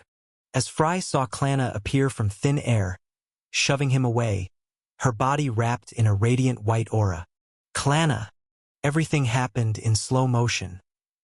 Through the lens of Frey's enhanced hawk eyes, Clana's hand glowed with the witch's mark, extending toward him as if to pass on one final hope, the hand that saved him. Her smile, her calm black eyes, the last things he saw, before the clown's maw snapped shut, swallowing her whole. Her hand, the one that had pushed Fry to safety, was severed mid-motion, and blood splattered across Frey's face. The clown let out a crazed laugh as it devoured her, then looked at Fry with terrifying red eyes before fleeing the battlefield entirely. Staring at the slender, severed hand lying in front of him, Fry froze, unable to process what had just happened. Then, his vision turned blood red. He rose once more, unleashing a monstrous roar from deep within, blood still pouring from his mouth. In a state of pure rage, Fry yanked the blades from his body one after another, not caring how much blood gushed out with each pull. With shattered organs, torn ligaments, and a body on the brink, Fry ran. He chased after the clown with maddened desperation. Recover, recover, recover, recover. Damn you! Gasping for breath, his heart pounding violently, he tried to keep up with the blood loss, forcing his body to regenerate, bit by bit, through sheer will and aura. I'm fine. I'm fine. His wounds slowly began to close, and he leapt forward at blinding speed. His eyes locked on the clown now running ahead. Don't you dare, Clanna! Clutching his swords tightly, Frey's only thought was to destroy that clown as fast as possible. Don't you dare die for me! Desperation fueled his every step. Don't you dare throw your life onto me! His face darkened, as more and more puppets emerged from the same path the clown had taken. Simon Manus! His vision soaked in crimson rage. Fry let out a scream that shook the air. He hacked through puppet after puppet, shredding them, uncaring for his wounds or the state of his broken body. Fry fought his way forward, chasing after Clanna, who had grown more distant with every second. I don't care if I die here, in this battlefield. If I die, then I lose nothing. Surrounded by countless enemies, he kept fighting, his soul screaming through every swing. Frey's eyes never left the clown, even as it began to vanish from sight. I don't care about dying, because if I die, the only thing I lose is myself. He had always seen himself as a soul that didn't belong in this world, and he was fine with leaving it someday. But ever since his father gave his life so he could live, that life had not belonged to him anymore. Not you too, Clanna. He was supposed to be the one protecting her. Why had he endured all this, fought through hell, when he could have easily fled? What reason did he have to fight? If not for her? Why did you come back? Why didn't she run, just like he told her to? How the hell did the roles reverse, and she became the one who saved him? Why was he now forced to carry the weight of another life, a weight that shackled his body like chains? Fry felt his head boiling as he continued tearing through the puppets around him, blasting them back with sheer force. He drained his SSS rank aura without a second thought, ignoring his body's screams, which warned him he had reached his absolute limit. He unleashed more and more waves of catastrophic destruction, each one more violent than the last. And with bloodshot eyes, Fry kept moving forward. I won't let you die. In a state of merciless fury, Fry made a vow to the entire puppet land. Either she lives, or they all die. Chapter 370. A Final Farewell 1. The flames engulfing Puppet City raged on. All that remained were ashes and ruins. Just hours ago, this place had been one of the most beautiful cities in the heart of the corruption known as the Ultras. Now it had become a savage inferno, burning without end. Scattered limbs and shattered puppet parts littered the streets. Streams of blue blood flowed endlessly. The clowns kept laughing without pause, and the puppets kept crawling forward with murderous red eyes. All of it aimed at one person. Fry Starlight, who continued fighting with bloodshot eyes filled with madness. With each slash that tore through more of them, Fry felt his body slowly breaking apart. His chest ached violently. Forced to breathe in the toxic smoke and gases rising from the fires around him, his body was pushed into a constant cycle of regeneration. Because Fry refused to fall, He refused to stop fighting, even though he had become strong enough to maintain blood form far longer than ever before. This time he had gone too far. Surrounded on all sides by burning, frenzied puppets, they lunged at him, desperate to drag him down into death with them. He could no longer see the clown that had swallowed Clanna. The creature had long since vanished behind the relentless tide of puppets crawling toward him. What kind of army is this? How many puppets did Simon create in this cursed city? Fry wondered, but he no longer cared. All he wanted was to annihilate them all, and reach her as fast as possible. After fighting for what felt like an eternity in a battlefield forged from hell, his swords had grown unbearably heavy. Each swing drained the last remaining breath from his lungs. His body barely responded to the desperate commands his mind gave it. But he forced it to keep going, and that will alone made him into something more terrifying than the puppets attacking him. It was a brutal struggle in every sense of the word. A human's life is short, and here on the land of the Ultras, it becomes even shorter. Clanna Starlight had lived her entire life as a core member of the prestigious Starlight family. You could say she did whatever she pleased, using the privileges she was born with to achieve what her peers could not. But her life had always been empty, colorless, a dull gray. Perhaps the only thing that added a hint of color to that hollow existence was Fry himself. When Clanna Starlight opened her eyes again, her vision was red, her blood clouding her sight. She felt nothing. She couldn't see clearly, trapped inside the clown's belly. She couldn't move a muscle. In fact, she couldn't feel a single part of her body. And when she managed to tilt her blood-soaked head, she was greeted by the sight of her own mutilated body, pierced by dozens of iron-like thorny teeth. No part of her was left untouched, but she felt no pain, which made it clear she was entirely paralyzed. It wasn't long before another wave of nausea came, and her fading consciousness slipped even further. Her bloody face went dark once again. Clanna knew she wouldn't survive. She was ready to let everything go. But the death she had waited for never came. Instead, she was left in endless darkness. And as her sight vanished, a strange melody touched her ears. Music. Soft. Mysterious. It did nothing but heighten her sense of delirium. She still remembered everything. How she turned back the moment she saw that massive explosion, following a gut feeling she couldn't ignore. In the end, she had arrived just in time, saving Fry, who had won the battle, but lost the war. She felt sorry for him. She knew how much he had suffered to protect her. Ever since they ended up stranded together in this land of death, Fry had always stood before her, like a shield. First, she was happy. She thought, perhaps, he might return the feelings she had started to harbor for him. But the more she came to understand the mysterious man named Fry, the more she realized the truth ran deeper than that. Seeing that tortured soul fighting alone, unbothered by pain, unafraid of death, bleeding every time he moved, a soul that longed to escape the hell of life and rest in the peace of death. Clanna didn't want him to end that way. So, she was happy that she could be the one to save him in the end. Between her and Fry, she wished for his survival. She wished he would live, so that maybe, one day he could find a shred of happiness in this wretched world.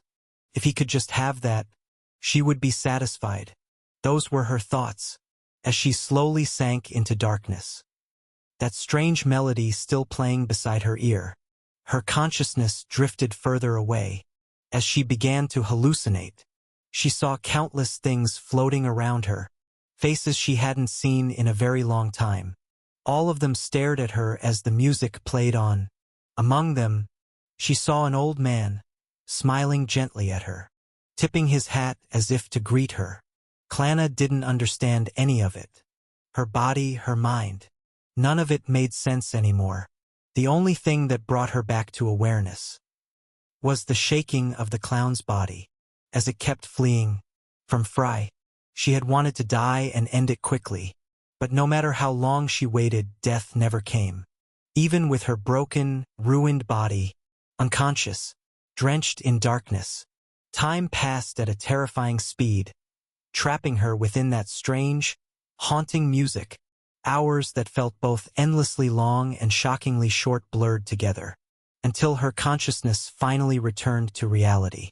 Slowly, a faint beam of light pierced through the darkness as the clown's belly convulsed and was torn open by a black sword. The slash widened into a massive rupture, and the clown collapsed, dead at last after being struck again and again. It took her a few moments to fully comprehend what had happened. With wide, stunned eyes, Clanna stared at Fry, who stood over the clown's corpse, breathing heavily. His face smeared with blood, his body weighed down by wounds.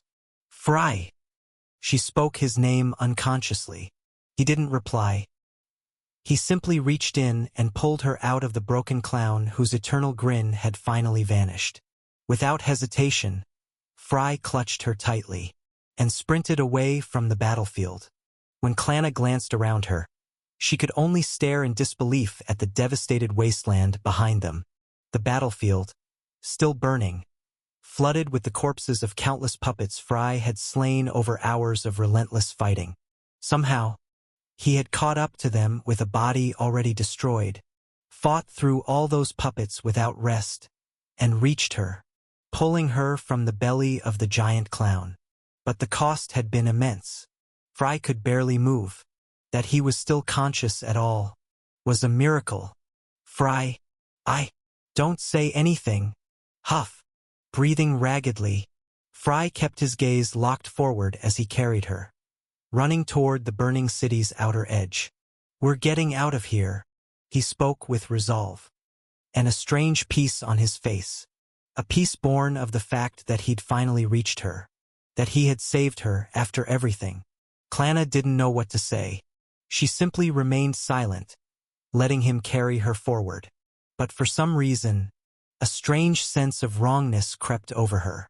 When she looked down at her body, she was shocked to find it completely intact. No injuries, no blood, no damage. Even though she clearly remembered waking up inside the clown's belly, mangled beyond recognition, somehow her destroyed body had been restored. As sensation returned to her limbs, a cold, dark feeling began growing inside her. Reaching up to touch her throbbing head, Clanna froze when she felt something strange. Looking closer, she realized that it was her hand, or rather, a mechanical hand, perfectly attached to her arm, in place of the one she had lost to the clown. It felt so real that she hadn't even noticed it, until now, staring at the artificial hand. The bitter unease inside her grew stronger. Something was very, very wrong. Chapter 371. A Final Farewell, 2. Fry, barely able to see straight, didn't notice a thing. All his focus was on escape. Even after slaughtering most of the puppets, new ones continued to emerge from nowhere, eager to tear him apart. Running like a madman, carrying Clanna in his arms, Fry finally reached the edge of the city, just meters from safety.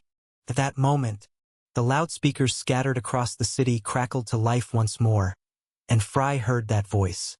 In such a rush, Lord Starlight? Where are you off to? Fry glanced over his shoulder, and there, standing on top of a building that had survived the carnage, was Simon Manus, smiling. By his side stood a strange puppet, radiating pressure so strong that Fry felt it from afar. And all around them, more and more puppets began to rise again. Shattered limbs fused back together, forming new dolls, all of them staring at Fry with glowing red eyes. It's rather rude to leave when the party's not over yet, don't you think? Fry said nothing. He was too exhausted to entertain this madness any longer. He turned his back and kept walking. At the very least, won't you tell me what you thought of the gift I went through so much trouble to prepare? Kikiki. Simon laughed maniacally, and Fry suddenly realized something was wrong. Fry! Clanna's voice pulled him back. She had slipped from his arms, falling to the ground in terror. What's happening to me? Clutching herself tightly, Clana trembled, horrified by the changes she was feeling. Fry reached for her, only to freeze in place when he saw what was happening. Underneath Clana's now pale, almost ghostly skin, her veins began to glow with a strange blue light. A foreign substance was crawling through her body, spreading slowly, taking her over. Fry! She collapsed into his arms, and he held her tightly, clinging to him with all her strength. Tears finally fell from Clana's eyes. She couldn't hold it in anymore. I don't want to die, Fry. I don't want to die. Hearing the whisper in his ear, Fry didn't know what to say. After enduring so much, fighting like a madman, giving everything he had, Frey's consciousness was fading. The only things he could hear were Clana's sobs and the heavy stomps of the dolls closing in. I don't want to die, Fry. Still clinging to her tightly, his face twisted with pain, Fry finally managed to speak. You'll be fine. I'm here. He didn't know what else to say. He spoke the first words that might bring Clana even a small measure of comfort. Those words were the only thing he could offer her in that moment. Fry had already resolved to protect her until the very end, no matter the cost. He was ready to push his body beyond its limits.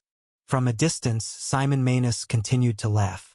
Then, shaking his head with false sympathy, he muttered, Fry Starlight, how pitiful.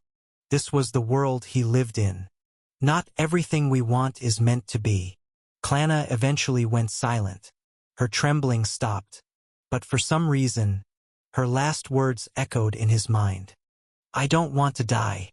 At that moment, the world around him went still, eerily quiet. Then he felt something welling up in his chest. Something hot. When he placed his hand over it to understand what it was, Fry found blood, dripping without end. He looked down, and his face began to empty. Clana! That wasn't Clana. It was something else. Puppet made to look like her. Its arm had transformed into a massive blade that now pierced through his chest and out his back. The heat surged up his throat, then through his mouth, and he coughed up blood without realizing. Staring into the red, glowing eyes of the puppet that had once looked like Clana, Fry asked himself, what was I fighting for? Why had he bled so much? All that struggle, all that brutal fighting, for what? All this time he had buried his emotions. Ever since those endless training cycles had broken him down again and again, but now, for the first time in a long while, Frey's expression crumbled. Looking up at the sky, he questioned the suffering he'd endured. Why? The puppet Clana pulled its blade out of his chest. Fry dropped to his knees, blood streaming from his mouth as he stared at the person he had wanted to protect, now raising a blade to his throat. And behind them, the army of puppets, Simon Manus laughing, the world collapsing. Fry finally realized his struggle had led him only to more pain. Ah, what's the point? The puppet Clana raised her sword, ready to decapitate him and end his life. But then, a surge of aura blasted her backward with immense force. Struggling to regain her footing, the puppet looked at Fry, his body glowing with an intense violet light, the pressure of his aura. Even Simon Manus was stunned. He can still release this much power? Even with a hole in his chest, broken body, a gaping wound. Fry chuckled bitterly, his eyes heavy with exhaustion. Unlucky for you, my aura pool is SSS rank.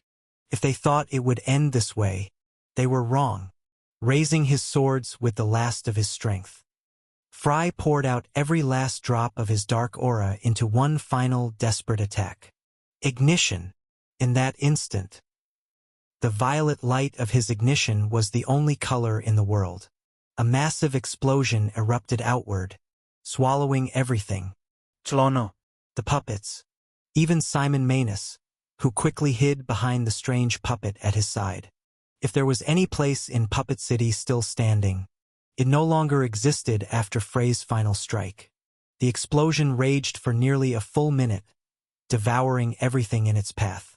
And through it all, Frey's eyes never left the puppet Clanna, who was reduced to dust in the aura storm. Closing his eyes, he accepted the truth, that this was the end of the girl who had walked beside him for so long. Goodbye. Chlono. When the blast finally ceased, Simon Manus stepped out from behind the puppet that had shielded him, staring at the enormous crater left behind by Fry Starlight's final attack. All the remaining puppets had been destroyed. He stood alone, with only one puppet left at his side. But Fry Starlight was nowhere to be seen. A wicked grin spread across Simon's face. With wounds like that, he not only launched that attack, he escaped too. He had thought it was over. But Fry Starlight had gotten away. Again. And now, Simon understood just how dangerous that boy truly was. Very good. Fry Starlight. One thing was certain. That monster of a boy would be back. Chapter 372. A New Era 1. The land of the Ultras, beyond the end of the mountain range, far from the puppet city that had been wiped from existence. Clutching his chest with one hand, trying to keep the gaping, bleeding wound from tearing wider, and supporting himself against the wall with the other, Fry Starlight walked with a broken body and an exhausted soul, step by step, leaving a trail of blood behind him. The whites of his eyes had turned crimson from all the blood, clouding his vision to the point he could barely see. The agony he was enduring wasn't something a normal human could survive. And yet, Fry never fell. "I'm still standing," he muttered through clenched teeth, trying to give himself strength as he panted heavily, each breath a battle after having inhaled far too much smoke and toxic gas. "I haven't fallen yet." A bitter feeling swelled in his chest. He had come such a long way. From a boy who once didn't even know how to hold a sword, to a warrior capable of surviving life-and-death battles against SS-rank threats. Looking back, he could see the bloody path he had walked to get here. A path soaked in pain and loss. Pain that never left him, struggling to breathe in the air around him. Fry gazed up at the sky in quiet suffering. Night had fallen, marking the beginning of his 14th night in the land of the Ultras. Even if this place was far from home, the moon and stars above him were still the same, still the ones that had always lit his path. After stumbling for what felt like forever, Fry finally crossed the city's edge and collapsed against the jagged mountain wall, hiding in its crevice. His head tingled with growing numbness. He had grown strong. He knew that. He had won the battle, escaping a hellish siege alive. He had given everything. But where had it gotten him? Nothing's changed. Not a damn thing. He was still entangled in the threads of a fate woven by others. Clanna was dead. She had thrown away her life for his, and now his soul was shackled by that burden more tightly than ever. It made Fry ask himself, what had he been fighting for all this time? No matter how strong he became, no matter how hard he tried, am I destined to survive, only to keep watching everyone around me die, powerless to stop it? Fry had always known he couldn't save everyone. That idea had never been realistic. But the number of people he did want to save, it was so small, so few they could be counted on one hand. If he could save just them, he would be satisfied. Yet still, no matter how powerful he grew, he kept losing them. Fry felt something he rarely allowed himself to feel. Fear. Fear that what happened to Clanna would happen to the others who still mattered to him. And if that happened, then all the blood and sweat he had shed would mean nothing. Thinking of all this, Fry felt his body begin to collapse, his will starting to break under the crushing weight of life. More than anything, he wanted to shut his bloodshot eyes and just sleep, to leave it all behind. All the pain, all the suffering, to sink into the dark and disappear. But he didn't, barely able to keep them open. His dim eyes stared ahead as he forced a faint, bitter smile. He tried circulating aura through his shattered body, forcing it to begin healing on its own. I won't fall. Suffering of this level wasn't enough to bring him down anymore. Not after walking through every kind of hell. A hell that had forged his soul and mind in fire, making them colder each time. Fry Starlight was no longer the same boy. I won't lose. I won't be defeated again. He wrapped his cold, blood-drained body in a long black cloak, and sat quietly, tending to his wounds. By now, he should have already lost consciousness. But he didn't, with half-lidded eyes, and barely a thread of awareness left. Fry remained awake, alone, like a wounded predator, licking its wounds in silence. I won't lose again. Those were the only words he repeated every now and then, the only thing breaking the stillness around him. They were his fuel, his anchor, and with them, Fry kept moving forward. There, beneath the full moon overhead, his bitter struggle reflected faintly in those glassy, blue eyes. That's right, Fry Starlight, standing atop one of the distant peaks, watching from afar. The blue-eyed man observed Fry to the very end. Don't you dare give up. I'm waiting for you. The wind tugged at the engineer's long black cloak as he turned his gaze elsewhere.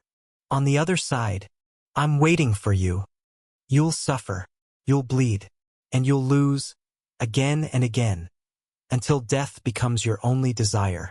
You'll feel like you've lost everything, like your strength is no longer enough, but no matter what, don't give up. Between Fry, who had spent his life running through a dark tunnel, clinging to a thread-thin strand of hope, and a man who had lived his entire existence for one goal and nothing else. The engineer spoke, his words whispering beside the ear of the wounded boy. Kill the boy inside you, Fry. Kill the weak child who breaks beneath every challenge. Kill that weakness, and let it be reborn. Let the monster awaken, Fry Starlight. In a world as dark as the one they lived in, the only way to defeat the monsters that ruled it from above with iron fists and unimaginable power was to become a monster yourself. Fry already knew that, but he couldn't help but wonder. What price would he have to pay to become that? And so, forcing himself to stay awake, clinging to consciousness with sheer will, Fry spent the night healing the wounds from the massacre he'd just endured. Clanna Starlight was dead, and with her, the last lead Fry had to reach the rest of his companions was gone. But the tragedy wasn't his alone. Back in the elite camp, Selena had broken the news. She had lost the magical signature that tracked Clanna's presence. In other words, she was telling them Fry was dead. The reactions varied greatly. There were those who accepted it immediately, like Scarite Sunlight. Then there were those who gave no reaction at all, as if it meant nothing, like Lara Croft. And even Aegon Valerian, who simply laughed when he heard the news. And then, there were the ones who refused to believe it. The ones who immediately rejected the possibility. Frey's own group, the clash of opinions led the elite camp to a deadlock. After waiting for days, hoping Fry would return, they were now crushed by the announcement of his death. Phoenix Sunlight was one of those who had staunchly refused to leave without him. But now, with the chance of Frey's survival growing slim, even the miracle of the Sunlight family couldn't risk the lives of the remaining students over a false hope. He had already done everything he could. And now, it was time to move forward. So, after several tense arguments within the elite class, Phoenix Sunlight made his decision. We're leaving. He had weighed his options. And in the end, he wasn't willing to gamble any further. Not when they already had a route that could lead them back home. His decision was final. And it brought relief to many of the elite students. But not all of them agreed. Professor Phoenix, please reconsider your decision. Danzo was the first to speak up, stepping forward boldly. I don't know much about magic or whatever, but calling him dead just because his signature vanished? That's ridiculous. There could be 100 other reasons for that. I agree with Danzo. Snow stepped forward too, unable to ignore Fry. I know what Frey's capable of. He's stronger than me, and he's not going to die that easily. They tried to change Phoenix's mind. But it was no use. His mind was made up. I'm sorry. But I can't risk 15 lives on a hope that doesn't exist. It was final. Then run away from this place if you want. You're free to do that. But I have the freedom to do what I believe is right, too. Sansa stepped forward, her voice calm but unwavering. I believe Fry is still out there somewhere, so I'll stay and wait for him. She was ready to be left behind, and both Snow and Danzo chose to stay with her. But Phoenix didn't like that. He'd said from the beginning he wasn't leaving any students behind. And just as the tension was about to boil over, Aegon's laugh cut through the air. Everyone turned toward him. With his usual smug grin, Aegon Valyrian mocked them all. You're all such hypocrites. Chapter 373. A New Era, 2. He accused them bluntly without hesitation. Look at you, refusing to leave, just because you feel he might still be alive. He's your friend, so I get it. I understand what you're trying to do. But what I don't understand, what I can't stand, is your damn hypocrisy. If losing the witch's mark isn't enough proof that he's dead, then why did you declare the other 4 students dead the moment their signatures disappeared? Hey, what brilliant logic. He had a point, and no one could deny it. By what right do you stay behind for him? Wait for what exactly? He's already dead. Aegon spoke with a smile, though his thoughts betrayed his words.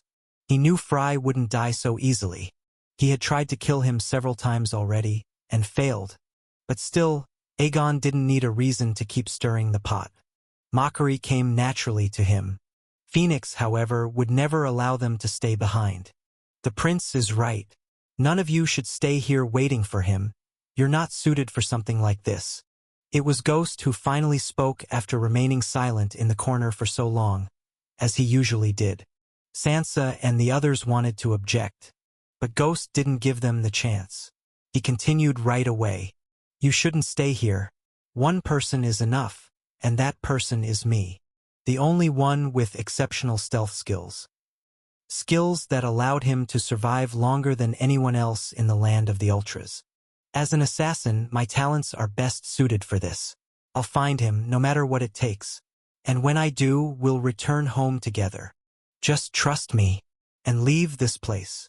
Pleading with them, Ghost Umbra declared his readiness to stay behind alone and search for Fry. From the beginning, Ghost had always been a shadow, and a shadow must always follow its light. And that light had always been Fry. Ghost Umbra, I'm sorry, but I won't allow you to go. Standing before him, Phoenix released a burst of aura to block his path, but Ghost merely shook his head. Forgive me, Professor Phoenix, but I don't need your permission, and I think you're misunderstanding something. At that moment, Ghost's body shifted, becoming nothing more than a dark, shadowy figure that melted into the ground and disappeared. I left this place long ago. What you've been talking to all this time was just a shadow clone. My real body is already far, far from here. The group was stunned. Ghost had deceived them all. He had slipped away unnoticed, and what they had seen was nothing more than a projection. His stealth was so advanced. Even Phoenix couldn't pinpoint when he had pulled it off. What they didn't know was that Ghost had already left days ago.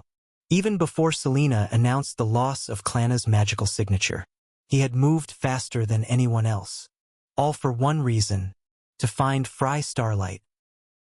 While the elite class reached a critical juncture in their struggle within the land of the Ultras, the outside world was also shifting, ever since the incident of their abduction. After the catastrophic battle in Shiskler Bay, which ended in a victory for the Ultras and a crushing defeat for the Empire.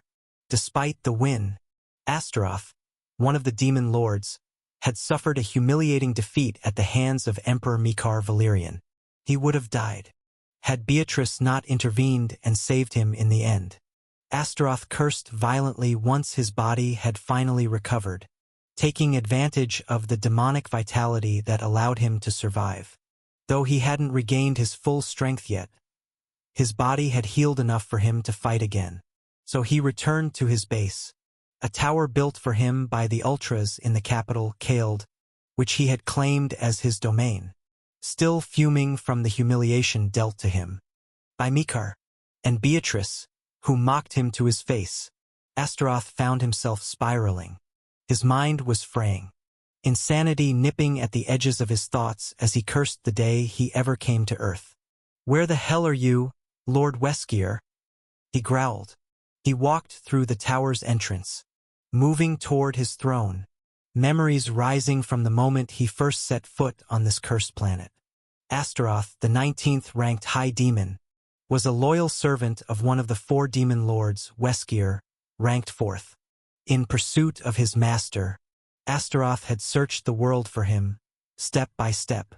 Eventually, he arrived on Earth, a planet whose gates had supposedly been sealed in ancient times. But Astaroth found them wide open. Someone had destroyed the seal and left it that way. Weskier's trail ended here on Earth. It was the last place the 4th-ranked demon had ever been seen. And that left Astaroth with far too many questions. Where had Weskier gone? What had happened to him? He searched for answers, but before he could resume the search, an order came from above, assigning him to rule over this insignificant world. An order rumored to have come from Agaroth himself, meaning Astaroth couldn't leave anymore. And now, he was being humiliated by mortals, beings he considered pathetic, lowly creatures. He didn't understand. Where had Weskier vanished to? Why had the slumbering Agaroth suddenly awoken, only to issue such an order? The thoughts drove him mad. He couldn't grasp what the higher beings were thinking, beings who saw what he could not. Finally, he reached the throne built for him by human hands, and Astaroth came to a stop. He stepped into the dark chamber that had become his new home. The demon's eyes locked onto the throne, or rather, the figure seated upon it. A man in a black suit and long coat, resting his hands on a sheathed sword, gazing back at him with cold, emotionless eyes. "What is the meaning of this, Gavid Lindman?" Astaroth unleashed his aura in fury, a crushing, SS+ level force that shook the entire hall, directing it straight at the Ultra's lord who sat on his throne, seemingly unfazed. But then, from out of nowhere, a second aura clashed with his. An aura equal in strength pushed back, meeting Astaroth's pressure head-on and forcing him to halt. His eyes widened in disbelief. "SS+ rank? You look surprised." "Astaroth." Gavid Lindman slowly unsheathed his blade, dark markings forming around his eyes. "It must be humiliating, huh? To see one of those insignificant creatures you've always despised, sitting on your throne, defying your rule. Since when?" Astaroth barked, unable to comprehend the overwhelming pressure radiating from someone who was supposed to be far beneath him. "Since the very beginning, Astaroth." Gavid rolled up his sleeve, revealing cursed tattoos carved into his flesh. "You broke the pact." That revelation stunned Astaroth into silence. He had broken the demonic contract, a feat so rare it was considered nearly impossible. The only one to ever achieve it was Dragoth, the same man who had once battled Abraham Starlight. Dragoth was the only known human to ever shatter the pact and free himself from the demon's control, gaining full access to his powers without being bound by their commands. That's why Dragoth was hailed as a hero among the Ultras, the symbol of hope, the one human who had escaped the demon's chains. He was supposed to be the only one, and yet, here stood another, Gavid Lindman. He had conquered his pact too, hiding his true power all this time, waiting for the right moment to sever the hold of the demon who sought to control his destiny. "I was right in front of you this whole time, Astaroth, but your arrogance blinded you. You couldn't fathom that a mere mortal had risen high enough to stand on the same stage as you." Astaroth's face twisted in fury, scoffing. "The same stage as me? You think just reaching SS+ qualifies you to stand in my world? How naive." Even within SS+ rank, there was a vast difference between someone who had just reached it and someone who had mastered it. But Gavid didn't care. "Reveal yourself, Ether." Astaroth cloaked himself in a terrifying aura of lightning, then burst forward at blinding speed to finish Gavid with a single strike. But Gavid Linman didn't even flinch. He revealed his hidden blade at last. A golden hilt with a magnificent silver edge. Phantom form. He activated his strongest sword form. Gavid Linman became untouchable. As Astaroth's claw neared his chest, confident of victory, his hand passed through Gavid's body completely, as if he were trying to pierce a ghost, not a man of flesh and blood. Gavid no longer had a physical form. Astaroth couldn't touch him.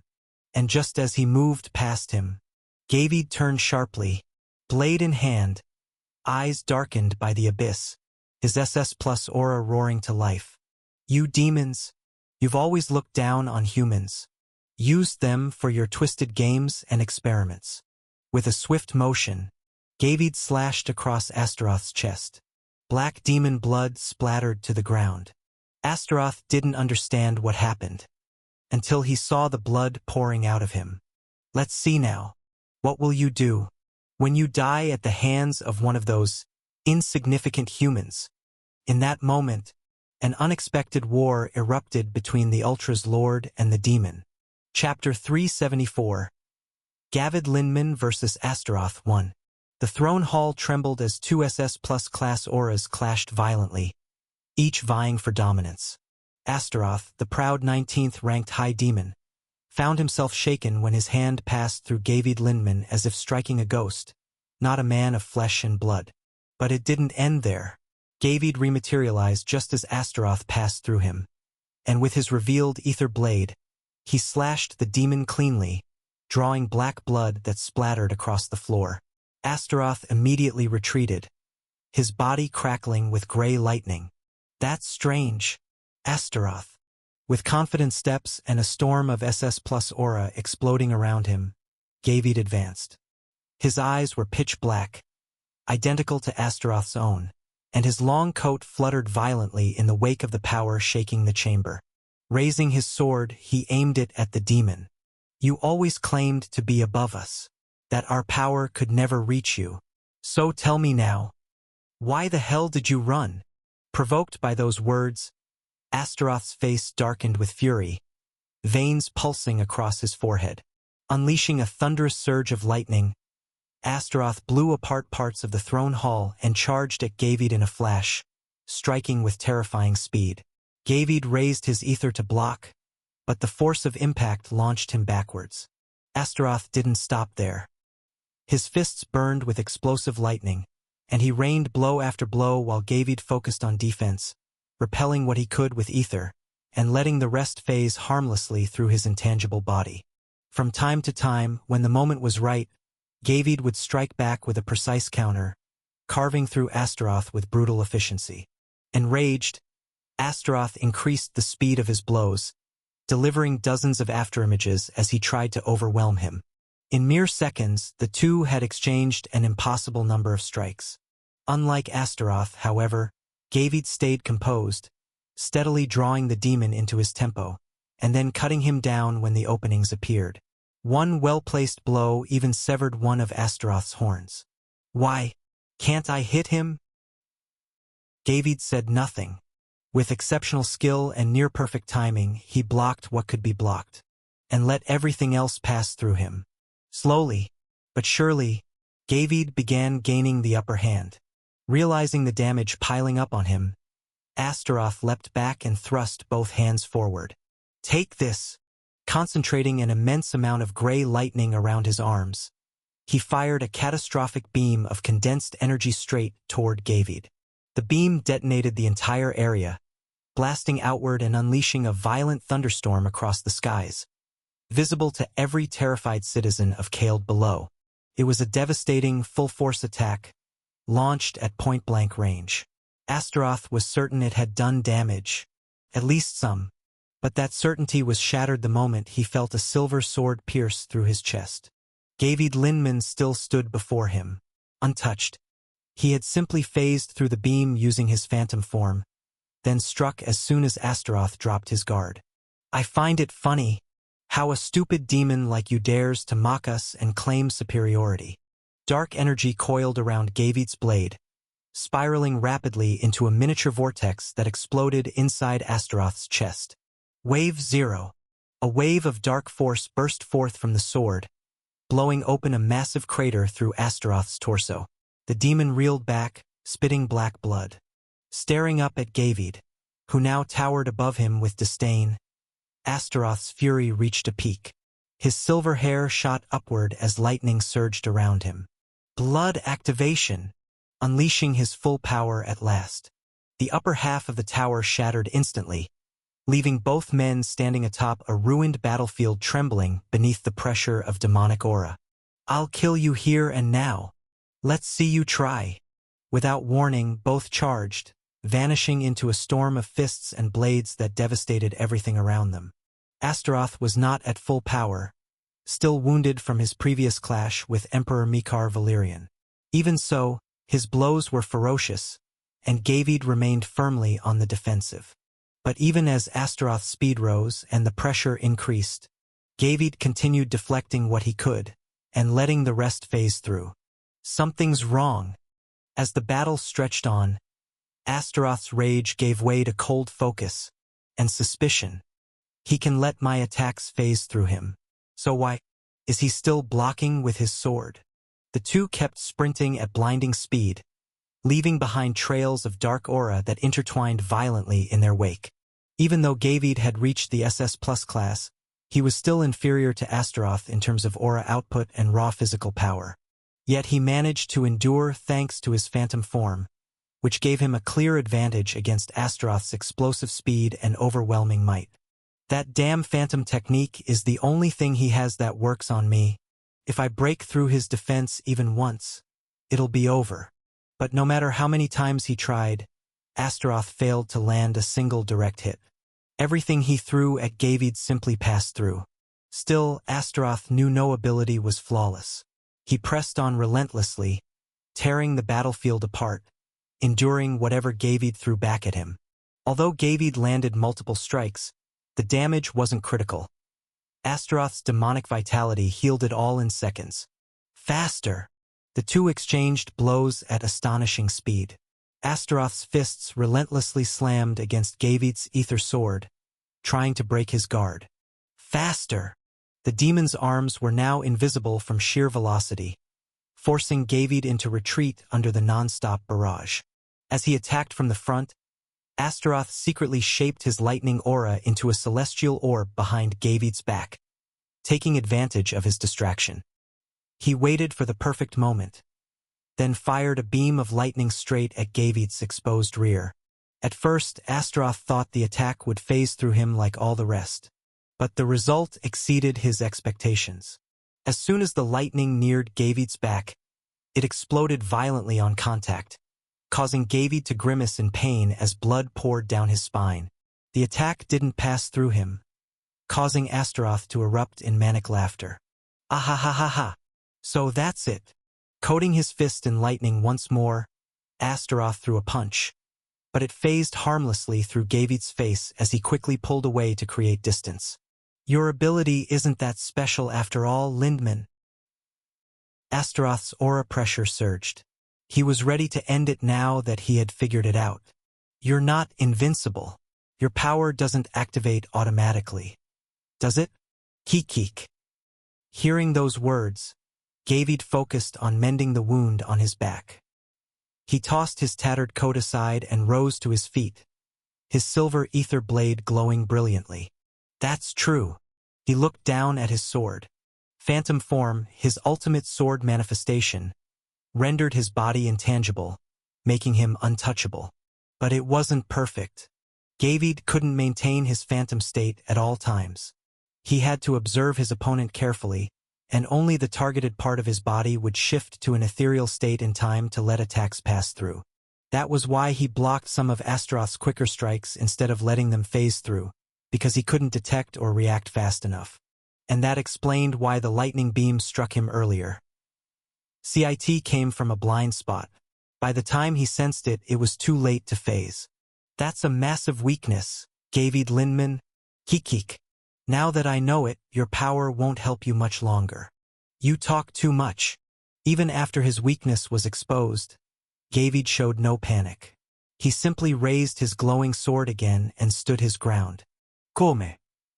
This time, Astaroth ramped up his speed to the limit, channeling a significant portion of his power into agility and wave manipulation. With a mere gesture, dozens of celestial orbs formed and began raining down gray lightning, while Astaroth launched a simultaneous assault from the front. Surrounded by fatal strikes, Gavid fought desperately, blocking with precision as Astaroth cackled madly. "You can't win, Gavid Lindman." Even though Astaroth was still weakened from his clash with Mikar, he was clearly overpowering Gavid Lindman. The difference in potential between demons and humans was vast, and Gavid was learning that the hard way. Now that he couldn't phase through all of Astaroth's attacks, he found himself cornered. Little by little, the wounds on Gavid's body began piling up. Though he still managed to strike Astaroth several times, the difference in endurance was night and day. Astaroth's wounds healed instantly, while Gavid bled continuously onto the shattered battlefield beneath them. With thunderous lightning crashing down endlessly, the tide of battle had fully turned. Astaroth pushed his speed to the absolute max, making it impossible for Gavid to block every strike. After countless exchanges and non-stop barrages from the celestial orbs, the battle came to a sudden halt when Astaroth's hand pierced straight through Gavid's abdomen. Blood poured like a waterfall at the demon's feet. Phantom form couldn't save him from Astaroth's blisteringly fast strikes, attacks too swift for his eyes to register. In the end, he lost the timing and failed to phase his body in time. His form battered and torn, Gavid Lindman had reached his limits. Astaroth slowly pulled his hand out of Gavid's abdomen. "You dared challenge me with that pitiful level of power? Betting everything on a single, useless ability. Tikik, how naive you are, Gavid Lindman." The celestial orbs surrounding Astaroth began to glow once more, charging up as he prepared to finish it. Gavid dropped to one knee, clutching his sword, blood spilling from every inch of his body. "Even if you defeat me here, I'm just one demon. There are plenty far stronger than me who can take my place. What exactly did you think would happen if you won?" Astaroth sneered, convinced of his victory. Without hesitation, he unleashed a storm of lightning beams from every direction, all aimed at the traitor who dared raise a sword against him. But Gavid Lindman, his eyes now completely blackened, remained still, haunted by Astaroth's words echoing in his mind. "What exactly did you think would happen if you won? It's time to find out." Chapter 375. Gavid Lindman vs. Astaroth 2. In that exact moment, his ether blade glowed again, and the space around him began to tremble before dozens of swirling black vortexes appeared. They looked like miniature black holes, sucking in every bolt of lightning Astaroth had just fired, swallowing them entirely before they could reach their target. These mysterious vortexes pulsed with such terrifying power that even Astaroth faltered in stunned silence. And then, he failed to notice one final vortex. It had formed right beside his chest, the same exact side Mikar had shattered before. That black hole vortex spun violently, then detonated, tearing open a spatial fissure that devoured half of Astaroth's body, erasing it from existence before the demon could even react. Cold, black blood poured out of him.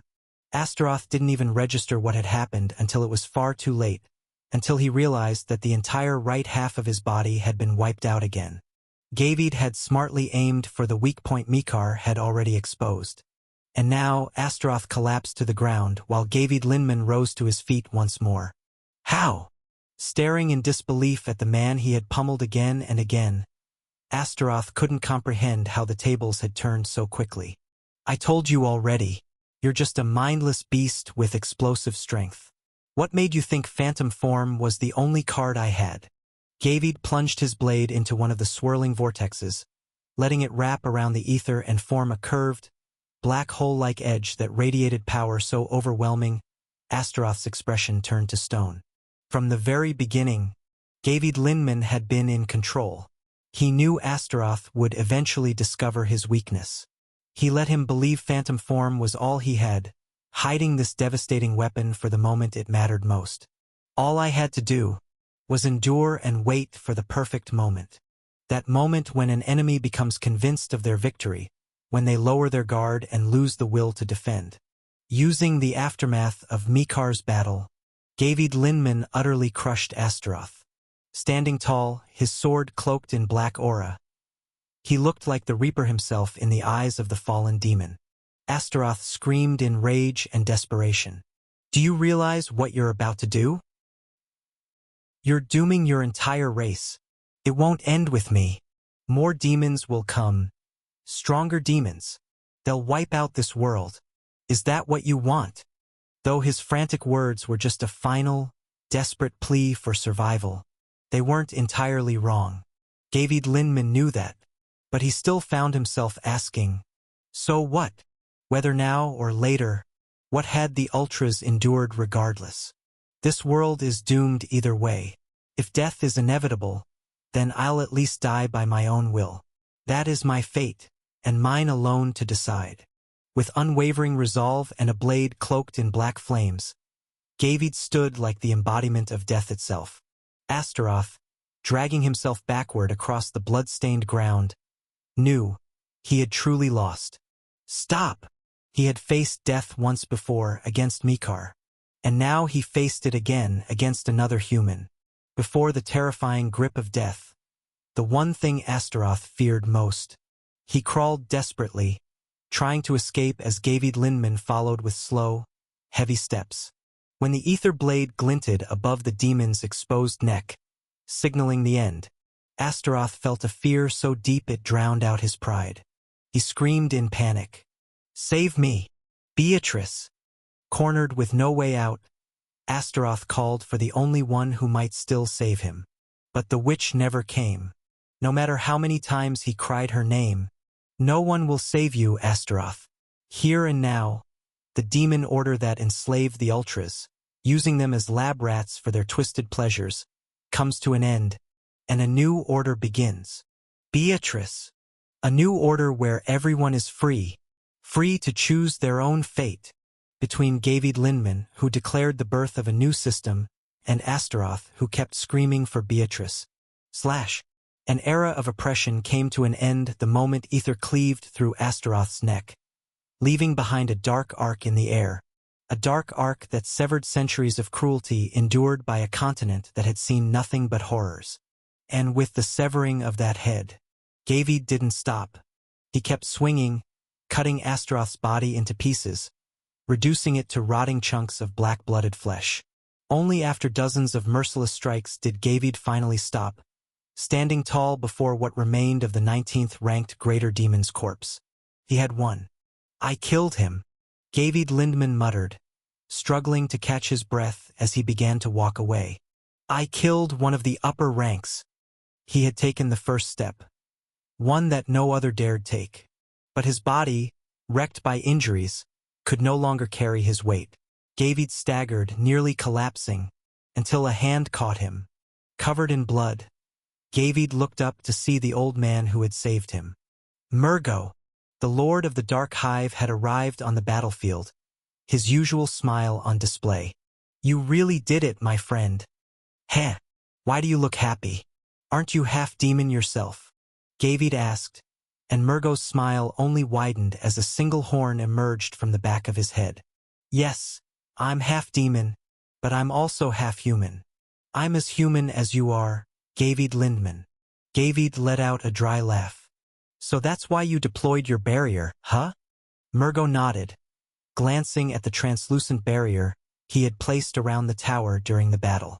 It was that very barrier that blocked Astaroth's desperate calls at the end, allowing Gavid to kill him uninterrupted. Still smiling, Murgo drew his Ushigatana, stepping forward and leaving Gavid behind. The battle isn't over yet, Gavid Linman, because that was only the first step. And now the second round had begun. Both Murgo and Gavid Linman stood with their swords drawn, facing Beatrice, who now hovered beside Astaroth's corpse, gazing down at it. In the end, you brought us shame, Astaroth. You were always the weakest and most pathetic among us. That's why Lord Weskier loathed you the most. With a simple wave of her hand, Astaroth's remains vanished without a trace. A fitting end for a pitiful demon like you. Having spoken her final words toward a fallen comrade of her own faction, Beatrice turned to face Murgo and Gavid, who had already taken their stances. The aura of rank 17 was absolutely suffocating. "I'll take the front. You support from behind," Murgo said, stepping forward and unleashing his full power to face a demon even more terrifying than the one they had just slain. Beatrice had every intention to kill them both, ready to shatter the game and unleash her full strength on the two traitors who dared betray the demons. With a flick of her hand, hundreds of celestial orbs appeared above them, and the ground trembled violently under the pressure of her unrestrained might. "You'll pay your debt with your lives." She was about to attack both of them at once, determined to kill them where they stood. But then she stopped. Before taking a single step, a strange phenomenon occurred around her, forcing her eyes wide open in disbelief. The world suddenly turned gray. Time itself halted, refusing to move forward. In front of her, both Gavid Lindman and Murgo stood frozen, unable to move, caught in the grip of a temporal freeze that suspended even their breath. "This level of wave manipulation," Beatrice whispered, stunned by what she was witnessing. Unable to move herself, locked in place by an overwhelming force pressing down on her entire being. And then, she heard the voice, a sweet, wicked voice belonging to a vile existence that had no place in this world. "Don't kill them." Those were the only words he said. And then the shadow appeared before her. A tall black silhouette with a single crimson eye glaring directly at her, making her entire body tremble in place. She couldn't bear to look at it for more than a second before falling to her knees, an ecstatic smile spreading across her face. With a single word, that entity completely rewrote Beatrice's will, forcing her to obey without hesitation. "As you command, my lord." It all happened in an instant, through nothing but his overwhelming power. And then time resumed its flow. The battle that never began ended just like that. Beatrice surrendered willingly to Gavid Lindman and Murgo, who had no idea what had just transpired. Chapter 376. The Forgotten Covenant 1. The Empire. The other land of mankind, untouched by the filthy blood of demons. Once on the brink of extinction, they reclaimed a part of their lost history by building a continent surrounded by towering walls, barriers that marked the boundary between them and the tainted world beyond. Years passed since the ancient war, and the Empire entered one of the most pivotal chapters in its long history after losing the battle against the Ultras. That defeat cost them a significant portion of their military might. It was a devastating blow, especially to the people who were left to endure dark days. Countless women waited for husbands who vanished, leaving them widows of dreams. Children longed to grow up in the arms of parents who never returned from war, left as orphans of hope. Ambitions, dreams once wrapped in light, turned into nightmares of despair as the world they knew collapsed. But now, Sir Alone Valyrian had returned, trying to salvage what could still be saved. Yet time spares no one. Would the Iron Emperor succeed where his son had failed? Only the future could answer that. The Empire, northern border region Ashina. In this frozen land where snow never ceased to fall, the sun was a rare sight. The northern region of Ashina, bordering the capital Belgrade from above, was desolate and haunting most of the time, thanks to its harsh terrain and severe climate. It became a place where prisons like the infamous Alcatraz were built, or a last refuge for those rejected by the Empire, especially since it bordered the northern nightmare lands just beyond. It had been 15 days since Fry and his companions were kidnapped. The kidnapping that triggered the chaos now engulfing the world. That was what brought Sir Alone to this grim and desolate land. The Iron Elder led the way, accompanied by Oliver Kahn, Ada Starlight, and Carmen. After days of traveling and searching through the frozen region, the four still hadn't found what they were looking for. But Sir Alone showed no signs of frustration. As they pressed deeper into the frozen forest, its trees painted white by the relentless snowfall, Ada Starlight found herself compelled to speak up. Forgive my naive question, but what exactly are we searching for here? Sir Alone had told them they needed to awaken remnants of the old oath to free Fry and the others from their predicament. But the days were slipping by too quickly, and Ada was far too anxious. She had checked her brother's life signal multiple times over the past few days, especially after it had grown alarmingly faint just the day before, confirming he was severely wounded, at the very least. There's no need to rush, Lord Starlight. If there were a faster way, I would have taken it. My apologies. Ada realized her question had been foolish given Sir Alone's clear dedication. I know your brother is important to you, but I need you at your best, Lord Starlight. Don't let your emotions cloud your mind. I'll keep that in mind. Very good. As he spoke with Ada, Sir Alone continued releasing his aura in waves, probing their surroundings.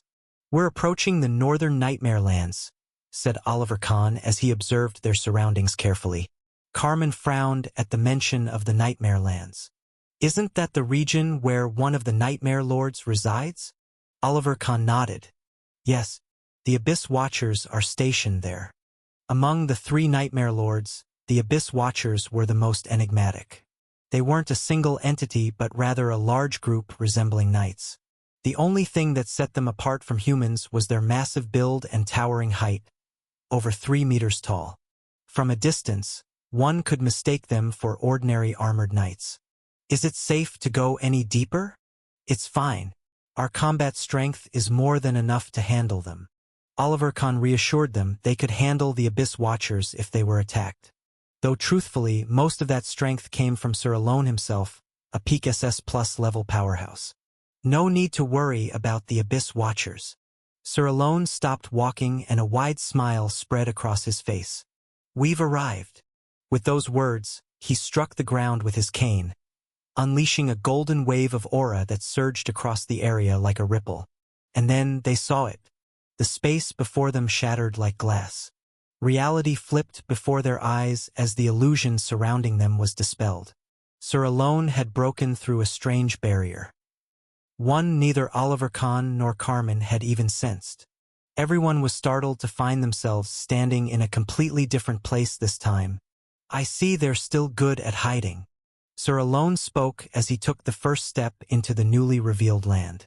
It was the same location, but vastly different.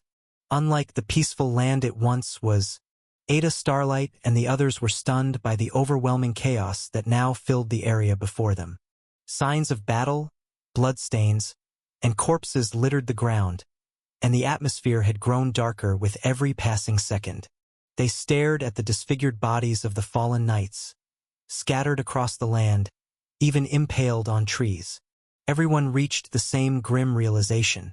These are the Abyss Watchers. Sir Alone confirmed their suspicion without so much as glancing back. The Abyss Watchers are a real pain in the ass. They've caused me more trouble than I can count during my time ruling the Empire. They're an army on their own, and their leader is SS Plus ranked. As they pressed forward, both Oliver Kahn and Carmen's expressions changed the moment they sensed powerful auras emanating from a distance. That's why I had to do something before they caused a catastrophe for the Empire. So I created Watchers, for the Watchers themselves. After a long trek, Sir Alone and the others finally emerged from the grim forest into a wide open field that stretched endlessly toward the horizon. The field was eerily empty. Nothing stood there except a modest wooden house, carefully built at the edge of the woods. The only sounds in this empty place were the rhythmic chopping of wood, and the whistling of cold wind brushing against their faces. Standing behind Sir Alone, the group watched a man who continued chopping wood, completely ignoring their presence. He wore black, tattered robes resembling a kimono, an outfit none of them had seen before. His clothes were worn and old, and his hair was long, black, and unkempt. A faint beard lined his jaw, and his forearms were strong and calloused. A sword hung by his waist just like a samurai. The man stood there, chopping one log after another. Sir Alone was the one who broke the heavy silence between them and the man who had yet to acknowledge them. Stepping forward, His voice rang out, loud and firm as ever, still as rude as ever. Aren't you going to greet your emperor, Sword Saint? At the mention of the title the world once called him by, the man stopped chopping and lowered the axe. When he turned around, everyone could see his pitch-black eyes and calm expression. Sir Alone, I see you're still clinging to life after all these years. Heh, death can have me when it earns me. Sir Alone answered with the same arrogant smile. The so-called Sword Saint, however, continued on, carrying the chopped wood toward his house. Visiting me after all these years? Forgive the lack of hospitality. My humble home wasn't meant to accommodate you and your many guests. Witnessing this strange exchange, Ada and the others could do nothing but silently watch this ragged man. He looked frail and worn out. The powerful aura they'd felt earlier wasn't coming from him, yet the way Sir Alone treated him made one thing clear. Appearances could be deceiving. I need your help again, Vendrick. Sir Alone got straight to the point, revealing the true reason for his journey to the farthest reaches of the Empire. Vendrick showed no reaction. He simply continued working. My help? With what? While stacking the chopped logs, Vendrick refused to meet Alone's gaze. Haven't I done enough? I drew my sword for you, fought wars for you, conspired for you, killed for you, then spent the rest of my life guarding the Empire from the Abyss Watchers. Vendrick finally turned, his eyes heavy with exhaustion. Tell me, what more do you want? After all those dark years, where are you trying to go? Sir Alone's expression didn't change, but his eyes revealed quiet empathy, born from the countless battles they'd fought together. I need your sword, and I need her, Millicent. The moment her name was spoken, Vendrick's eyes widened for a second before he turned away in anger. Go back to the grave you once built for yourself, Sir Alone. This era isn't ours anymore. Our time has long passed. We've already given everything we had. Not yet. Not everything. Sir Alone's reply was calm and steady. Vendrick let out a bitter, scornful laugh. Even death, huh? You damned Iron Elder. He cursed, then drew his sword in a sudden blur, unleashing a fearsome arc of wind-infused aura at Sir Alone. The Iron Emperor simply raised his palm, stopping the attack midair. The blast of wind exploded outward, whipping past the rest of the group behind him. Leave, Sir Alone. We owe you nothing. Chapter 377. The Forgotten Covenant, 2. Sir Alone said nothing, but he didn't move either, and that alone was enough to make Vendrick raise his blade again. Still as greedy as ever, even in your twilight years. I'm sorry, but this is the kind of world we live in, Vendrick. Sir Alone took a step forward, unleashing his overwhelming aura right in Vendrick's face. At the same time, both Oliver Kahn and Carmen prepared for battle. The situation was clearly spiraling downward. Come at me then, you damned old man. Both Vendrick and Sir Alone prepared to fight. A battle that would most certainly end in disaster. But before either could make a move, a massive barrier formed between them, preventing any further advance. That's enough, Vendrick. All eyes turned to the small wooden house as its door slowly creaked open, revealing a woman who appeared to be in her 50s. She had pink hair tied back with a golden clip, and wore a robe-like garment wrapped around her body. With a wave of her long staff, which doubled as her walking stick, she stopped them both in their tracks. We have no right to complain, Vendrick, not in front of him. A man who fought longer than either of us, and gave up far more, until the world came to call him the Iron Emperor. Millicent. Vendrick and Millicent exchanged a single glance. Just one look was enough to make the Sword Saint sheath his blade and step back toward his wife. Millicent then opened her door to the first guests she had welcomed in many years. Come in. I've been expecting you. After the tense confrontation, things took a strange turn as everyone entered the small wooden home, gathering around a table set in front of an old fireplace. Millicent offered a cup of hot coffee to Ada Starlight, having noticed how much the girl was suffering from the biting cold. Here, sweetheart. This place isn't suited for a girl your age. Taken aback by the woman's kindness, Ada accepted the cup with gratitude. Thank you, ma'am. There's no need for thanks. Millicent chuckled lightly, while Sir Alone grumbled in annoyance. Is that the kind of hospitality that leads you to serve only one guest, ignoring your emperor? The only one who had received a hot drink was Ada. A curious move from Millicent, who now sat directly across from Sir Alone, while Vendrick stood by her side. An old man like you has no right to complain when the youth, those who'll carry the torch next, are being cared for. Sir Alone didn't say a word in response. He already understood the real reason she had offered the drink to Ada alone. Unlike the others, all ranked SS or above, Ada's body wasn't suited to endure this frozen land of nightmares. That's why Millicent had infused the drink with a bit of hidden magic. So, what happened to this empire of yours that drove you all the way back here, Sir Alone? Did your son die? Millicent didn't know much about Mikar, but she knew he was a warrior not easily defeated. The very fact that Sir Alone stood here before her meant something significant had happened. He quickly explained the situation, giving both Millicent and Vendrick a full understanding of the Empire's current crisis. Oliver Kahn helped fill in the gaps along the way, offering additional details to make it easier for the elder couple to catch up. So, in short, the Empire's strongest generation was kidnapped. Your son lost the battle and went missing along with most of the Imperial forces. Sir Alone nodded, his eyes turning to Vendrick. Your student, the girl who wields the same claymore you once carried, is among the missing as well. Hearing that his student, the bearer of his former sword, had vanished, made Vendrick frown instinctively. Millicent also nodded solemnly. So what you're saying is that you want our help in saving them all? Sir Alone gave a single nod. That's right, Millicent. I trust that retrieving a few lost children from another continent won't be too difficult for someone who was once called the Crimson Witch. Besides, we already know their exact location. He motioned to Ada Starlight, who activated her tracker device, displaying a 3D map. A glowing red dot appeared over the continent of Ultras, revealing the exact location of Fry Starlight, who hadn't moved from his spot.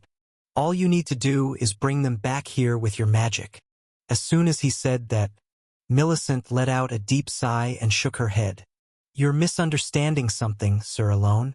Magic doesn't work that way. We mages don't teleport people randomly as you seem to think. To use teleportation magic, we must first send a significant amount of our own aura to the destination we wish to connect to.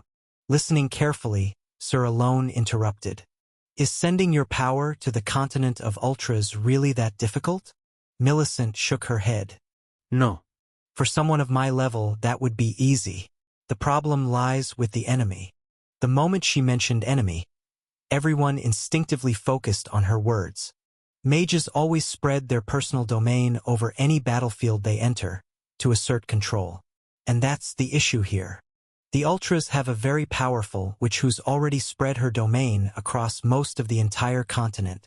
I don't know how she managed it, but she's definitely stronger than me. Teleportation to the continent of Ultras had become impossible, because of Beatrice.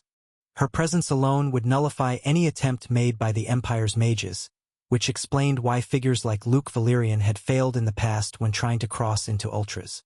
Upon hearing this revelation, confusion appeared on the faces of everyone present, including Sir Alone, who sighed in frustration. Should I go myself, then? Vendrick was the one to respond. You'd be repeating your son's mistake if you did. Millicent nodded in agreement. You may be the strongest warrior the Empire has, Sir Alone, but charging recklessly into enemy territory will only accelerate their plans.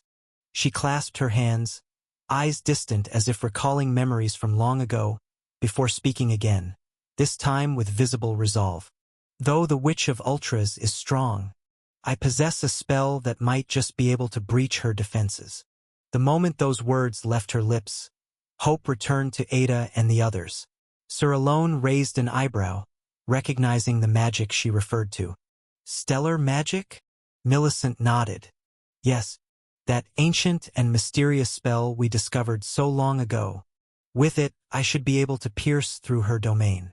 But as far as I know, that spell takes weeks to cast, and we don't have that kind of time. Stellar magic wasn't something born of mankind. Even Millicent, a renowned archmage, needed days just to invoke a fragment of it. Time they simply didn't have, especially with Fry and the others facing death at any moment. Millicent remained silent for a while, then looked toward Vendrick. After he nodded in return, she turned back to Sir Alone. I already prepared the stellar spell long ago, specifically for this day. Those words stunned even Sir Alone, who could hardly believe what he was hearing. How? I told you already. I was waiting for you. Looking each of them in the eye, Millicent shared a chilling truth that left the room reeling. The reason Vendrick and I were so grim wasn't because of the dark news you brought us, but because it matched exactly what that man told us. You mean, you knew about this? Millicent nodded solemnly.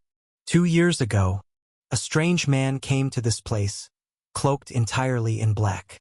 The only thing visible beneath his hood were his glowing blue eyes. Vendrick and I fought him with everything we had, but he overwhelmed us easily with powers we still don't understand to this day. And when the battle ended, he showed us a vision of a strange future.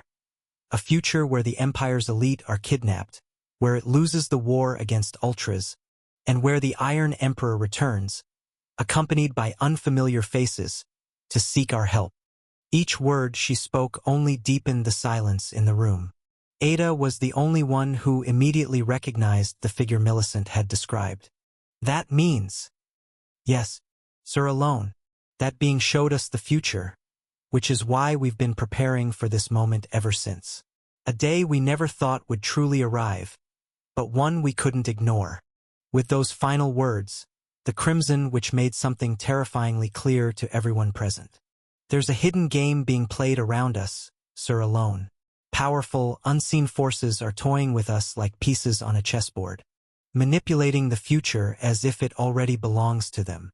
And with dark expressions sinking into every face, the truth became undeniable. We're not alone. Chapter 378. The Final Round 1. Northern Region of the Empire Ashina.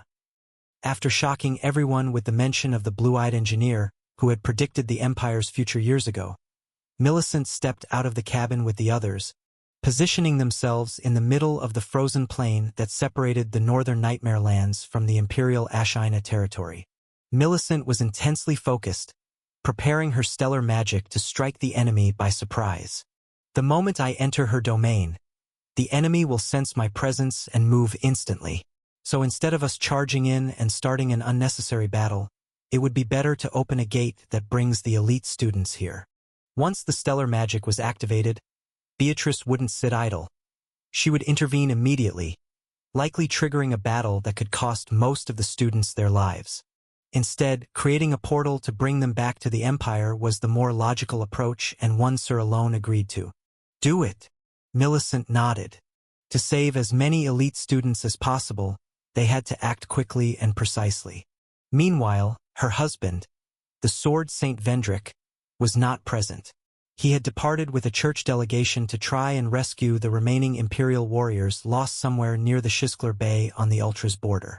Standing in the heart of the frozen field, a massive magic circle flared to life beneath Millicent as her body glowed with a celestial blue hue, ready to unleash her spell.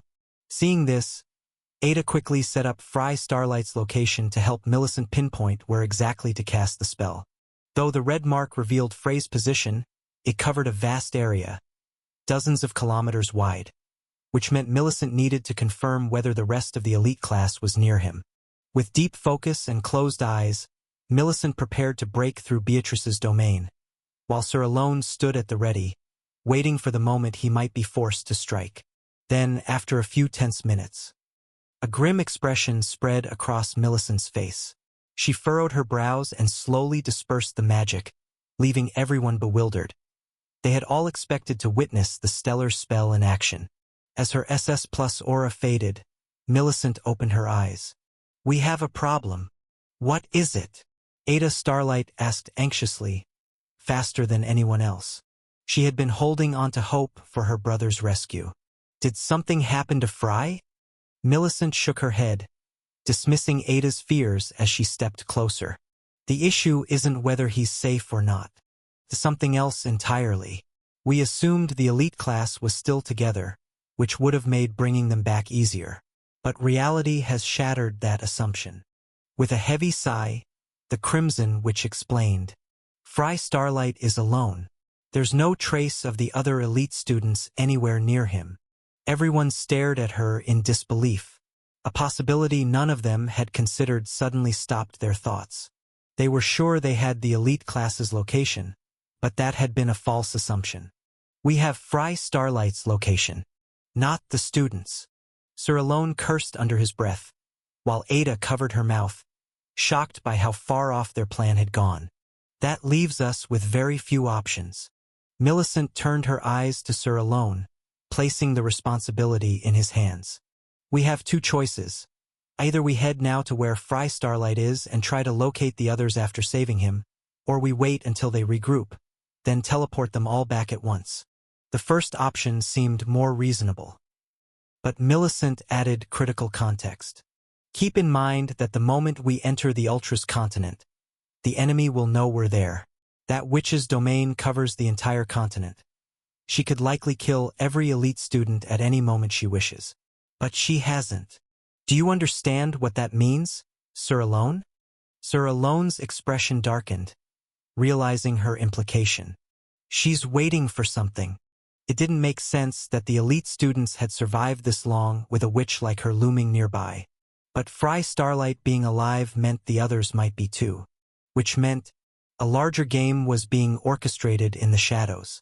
To go now, risking the lives of all the students to save Fry Starlight. Or to wait, betting everything on a young man they barely knew, hoping he'd find the others. Oliver Kahn. Sir Alone called to Oliver, weighing the decision as carefully as he could. What kind of person is Fry Starlight? He had chosen to ask the Valyrian family's Grand Warden rather than anyone from the Starlight family, knowing they would likely be biased. Oliver understood that, and answered with complete honesty. Fry is the last Victoria champion, and the wielder of 2 SS-class ignited weapons. I fought against him and alongside him. I can vouch for his strength. Despite his young age, he can go toe-to-toe with SS-class fighters if he goes all out.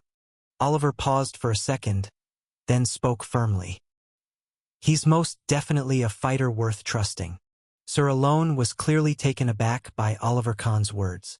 His evaluation of the young man named Fry Starlight was unusually high. 2 legendary swords? Is that even possible? Millicent asked, struggling to process the information. It's the truth, Oliver replied, and both Carmen and Ada confirmed his claim with a nod. You all speak so highly of him. It makes me wonder what kind of person he really is. Alone murmured, closing his eyes in deep thought. The choice was already clear to him, yet he questioned whether it was truly the right thing to do. To walk into the enemy's trap himself, or to bet everything on a boy who had only just turned 18. Before the eyes fixed on him in silent anticipation, Sir Alone made his decision. We wait. The hunt would continue. Ultra's territory, capital city. Caelid. Gavid Linman and Murgo stood side by side, gazing upon the capital city of Caelid. One of the few places still clinging to life within a continent ravaged by death on all fronts. Though Gavid's body was riddled with wounds, his expression bore no pain. He was calm, serene even. Tell me, Murgo, do you think we actually stood a chance against her if we fought? He asked, his voice tinged with a hint of doubt. Murgo replied with his usual carefree smile. Honestly, we would have lost. Miserably. The blunt response made Gavid laugh involuntarily. Even though both you and I are SS plus rank, we still couldn't defeat a rank 17 demon. That's honestly depressing. The situation was indeed dire. Murgo was regarded as the strongest lord, a confirmed SS plus fighter. Gavid, who had long hidden his power, had recently reached the same rank, placing the two on equal footing. If she could have taken both of us down, then why the hell did she surrender so easily? Gavid wondered aloud. What was going on in that witch's mind? As the question hung in the air, Murgo recalled the agreement they had made. On the condition that we don't interfere with her little game, she promised to serve the Ultras fully, and prevent any other upper demons from descending to this world. Honestly, it sounds too good to be true. Neither Gavid nor Murgo could fully comprehend the enigmatic demon known as Beatrice. The rank 19 upper demon Astaroth, for all his terrifying power, was direct, predictable. That made dealing with him relatively simple. Beatrice, on the other hand, was a different beast. Cunning, manipulative, and powerful enough to dominate an entire continent. She stood above Astaroth both in intelligence and might. Despite the victory Gavid had achieved by making the first move, the road ahead remained uncertain and treacherous. "We've no choice but to keep moving forward," Murgo said, patting Gavid on the shoulder before turning to walk away. "Where are you going?" Gavid asked. Instead of replying with words, Murgo took out 4 keys, silver bangles that gleamed with eerie light. "Astaroth's death cost us a major source of power. We need something to replace it, something equal or greater." With a twist of space, Murgo vanished, his parting words echoing across the war-torn ruins. It's time for the human devil to return. The Ultras were also beginning to make their move, pouring everything they had into the battlefield. The future of Earth was now more uncertain than ever. Caught between an empire fighting to remain sovereign, Ultras seeking domination, and demons who had already poisoned the world from above. Mercy was never part of the equation. Chapter 379. The Final Round 2. Fry Starlight's POV. Hidden among the Nightmare Mountains, I sat alone, leaning against the icy wall of a towering peak that reached into the clouds. 2 nights had passed since the battle in the Puppet City. With a broken body, I made a vow to never fall again.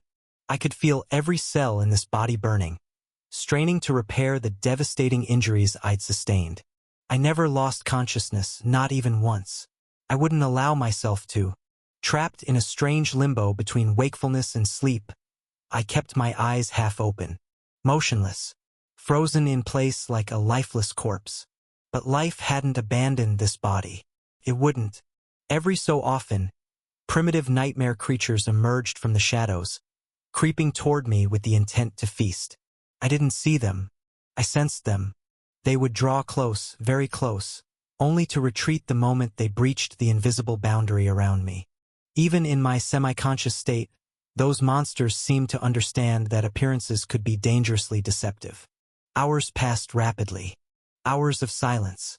Hours where I lived through the same moment again and again. I knew what I was seeing was just an illusion, yet I couldn't escape it.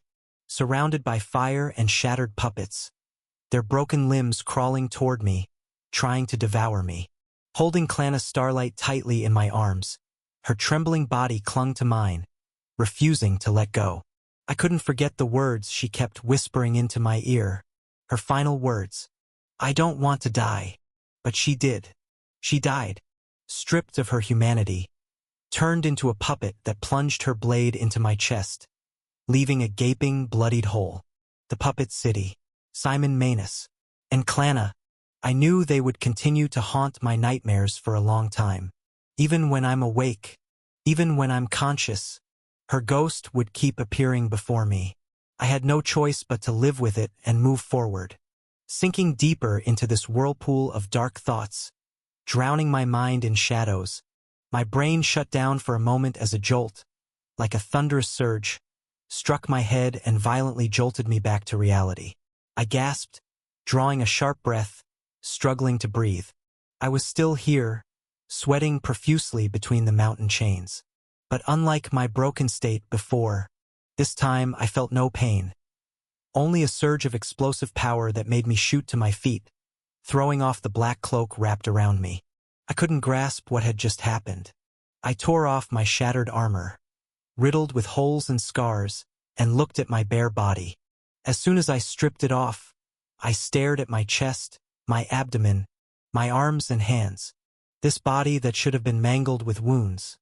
2 bloody cavities, one from Val's puppet, and the other from Clana. It had been restored. Fresh, powerful skin replaced the damage. Not a single scar remained from injuries that should have killed any human instantly. Struggling to comprehend this absurd regeneration, I released my aura. A powerful violet glow erupted from my body, radiating pressure in every direction. Class A. My raw power had risen to Class A, without even using my swords or the rest of my abilities, which would easily push me into SS. I felt strong. A raging strength that made me feel like I could do anything. This body was no longer human. It was like a separate being, one that could recover from any wound the moment I willed it. As if I had never been human to begin with. To be honest, I felt a burning urge to return to the puppet city and bury that son of a bitch Simon Manus who killed Clana. I wanted to kill him, tear his body into pieces just like I did to his puppets. This fire burning in my chest. I wanted revenge for Clana, who died in my arms. But the time hadn't come yet. There are more important things to worry about. Thankfully, I had enough self-control to turn my back and keep moving. Wrapping myself in aura, I bolted westward at high speed, determined to reach the rest of the elite class. Clana was dead, and with her, the only clue I had to find the others. But I couldn't just sit and do nothing. I had to go back to square one and search again. At least this time I had a lead. Go west, the direction Clana had mentioned before. As I finally left the mountain range behind, I used third-person perspective again to locate my friends. And discovered much. The elite class thought I was dead. So they'd all started moving toward the gate they'd found earlier. They had already covered a great distance. All of them, except Ghost, who left on his own to search for me using his high-level assassin skills. That idiot! Now I had to worry about him, too. They were good friends. Ghost, Danzo, even Snow. Even though I'd never given them anything, never really helped them since we met. They'd shown they were willing to risk their lives for me, if it came down to it. To me, they were among the few people in this world who truly mattered. I wouldn't let them die. My father, Abraham Starlight, and Clana Starlight, both of them died for me, and that was more than I could bear already. I couldn't handle losing anyone else for the sake of saving me. The chains I already carried were enough. That's why I decided to find Ghost first. Locating him was the priority. The others were together, and more than capable of surviving on their own. With that thought, I accelerated even faster, tearing through the wastelands of the Ultras without a second glance.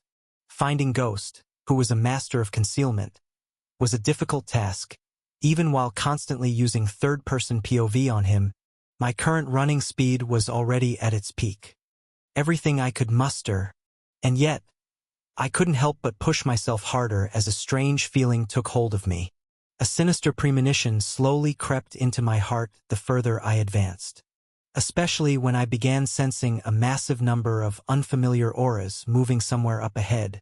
There were so many of them, as if an entire army was marching, heading in the same direction I was. What the hell is going on? First Lord Godfrey and Gvardiel, and now these new signatures, all of them, going toward the same place I was headed. This wasn't a coincidence. There was no way it could be, but no matter how much I thought about it, I couldn't understand. They wouldn't be able to catch up to Phoenix and the others. They were already close to the teleportation gate. So what was the purpose of this army? Trying to find the answer. Whether it was a trap set by the enemy, or something else entirely, I had no choice but to run faster. Faster than ever. Praying from the depths of my heart that I would arrive in time. Far from Fry Starlight. Back to the demonic witch who had spun her web carefully around the entire Ultras continent, turning it into her personal stage. Beatrice hovered in the sky, a powerful magical aura swirling around her body. The witch's game is about to enter its final stages. A glowing magic circle pulsed around Beatrice as the players of the Ultras took their positions. This game will determine the fate of the entire Earth. She burst into laughter as she continued weaving her spells. Those fated to survive shall survive, and those fated to die shall die. The witch's game was perfectly fair. Those who seek revenge will get their chance. Those who crave power and glory, they'll get their shot too. A game of desires at its finest. Kihihi. And just as her maniacal laughter echoed, Fry Starlight came to a sudden halt, his expression darkening as a group of people stepped into his path. One look at them was enough to ignite the fury in his eyes. Leonidas, the ancient elder of the Starlight family, alongside dozens of traitors from the same bloodline. The same faction that once stood against his sister in the battle for control over House Starlight. Leonidas took a step forward, drawing his sword as an ominous aura surged around him, greatly amplified by his pact with a demon. Surrounded by other warriors, most of them ranked S, the immortal lion of the Starlight family roared with burning hatred. You have no idea how long I've waited for this moment. Fry Starlight, revealing his mastery of the Stardust style, now at the 8th star, matching Carmen's level. Leonidas shouted with a face twisted by age and the toll of demonic blood. All of it, just to wield the sword once more with that borrowed power. The moment I kill you. But despite the explosive display of aura Leonidas had unleashed, Fry Starlight walked toward him calmly, unbothered.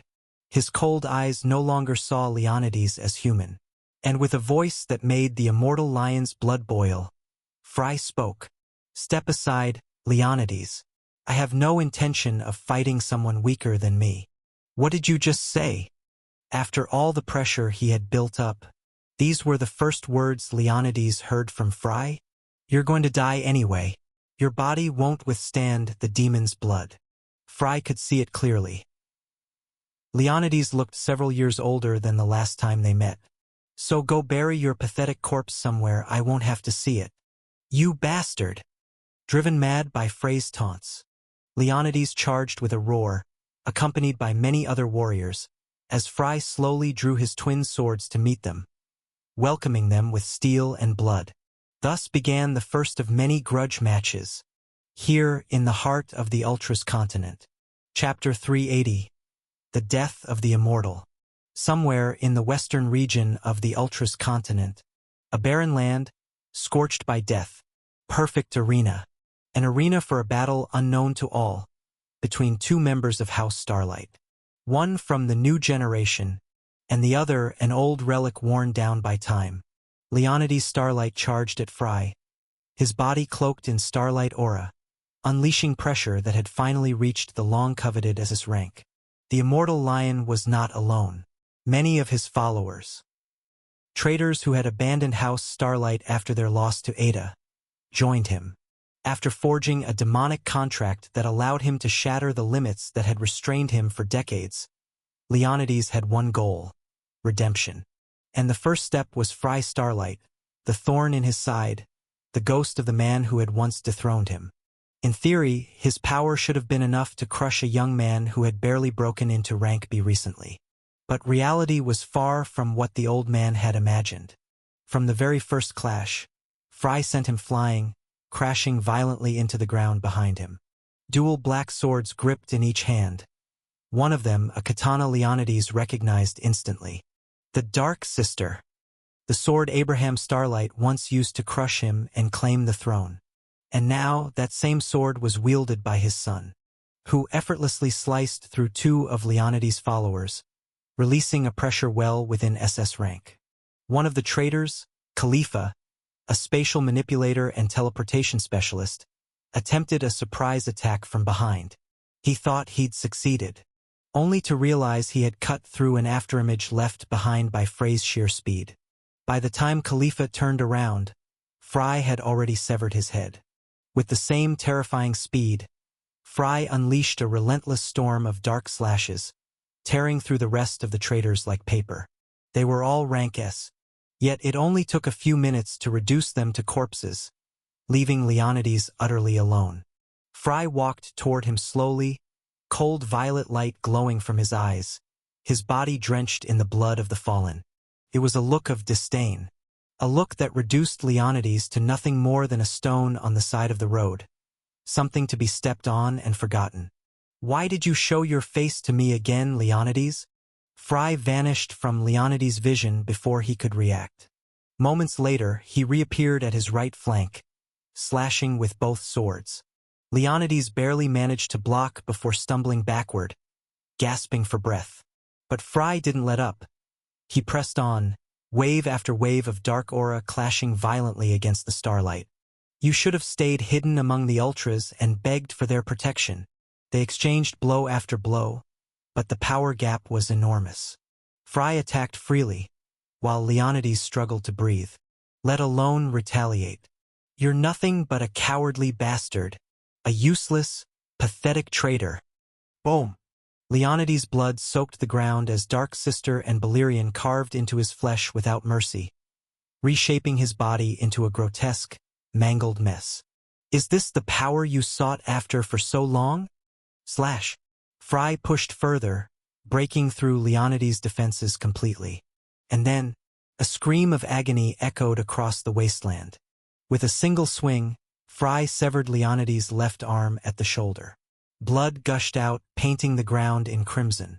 Leonidas staggered back in horror, but Fry stayed on him like a shadow.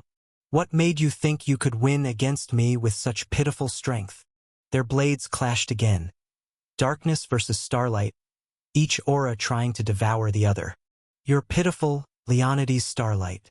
With ease, Fry parried the old man's blade and grabbed his face, slamming it into the ground with brutal force. He dragged Leonidas across the earth, using his body like a mop, before hurling him away, his blood marking a red trail across the battlefield. You've lived longer than anyone else, yet you've learned nothing. Fry crouched beside the broken man, his expression blank, cold, as if he were staring at a buzzing insect, not a human being. You lost to my grandfather, then to my father, and now here you are, losing to me. Have you ever known anything but failure? You damn! Leonidas roared, lunging forward in a last-ditch effort to strike Fry. But Fry caught his blade with ease. Then, with the other sword, slashed across the old man's throat. Don't raise your voice at me, bastard. Fry spoke with the same cold tone, as Leonidas coughed up blood from his half-severed throat, desperately trying to hold it with his only remaining hand. Ack! Ack! From his mutilated mouth, Leonidas could no longer form words. All that escaped were strange choking sounds mixed with the steady flow of blood gushing from his mangled throat. They call you the Immortal Lion, don't they? Slash. Let's put that title to the test. With another swift swing, Fry severed Leonidas' remaining right arm from the shoulder, causing him to collapse to the ground as torrents of blood sprayed violently, staining both the earth and Fry himself. Now bleeding from both arms and his throat, Leonidas had become nothing more than a pile of mutilated flesh, his body relentlessly spilling blood. His bloodshot eyes locked onto Fry in hatred, a hatred that quickly faded under the overwhelming pain, giving way to hopelessness. Because deep down he realized, Fry Starlight was right. You lived for 150 damned years, long enough to build a civilization. Tell me, what do you have to show for it? Slash. Fry cut off Leonidas' left leg. The old man tried to scream, but no sound came, only more blood from his mouth. You let your childish obsession with power rule you for all those years. You asked me once, 2 years ago, what I had to offer House Starlight as its lord. So now, let me ask you the same thing, you filthy lion. What the hell have you ever done for this family? Slash. The final leg fell, and with it, Fry finally said the words he'd longed to speak for so many years. You're nothing but a disgrace to House Starlight. Dark Sister and Valerian vanished into their tattoo forms with a flick of Frey's fingers. Then he picked up Leonidas' own sword and drove it deep into the old man's chest. Leaning against the blade now embedded in Leonidas' heart, Fry stared down at the dying relic beneath him. The so-called Immortal Lion, House Starlight's oldest surviving member, could do nothing but gaze back in terror at the man who had utterly destroyed him, stripped him of voice, dignity, and life. Within seconds, Leonidas drew his final breath, dying like a mangled wretch, his body torn to shreds, his face disfigured beyond recognition by the merciless blades of Fry Starlight. And with that, Fry finished what his father and grandfather had started. He eliminated the malignant tumor that had long festered within House Starlight. Leonidas barely lasted a single minute from the moment Fry began his assault. When it was over, Fry stepped back, leaving the sword planted in Leonidas' corpse, an insult in death to the man he had always despised. The Immortal Lion? What a meaningless title. Turning his back on Leonidas and his pathetic entourage, Fry wiped the blood from his face and armor before vanishing into the distance, leaving the corpses behind to rot. I need to find the others. Fast. The battle hadn't even lasted 10 minutes. Just a few minutes.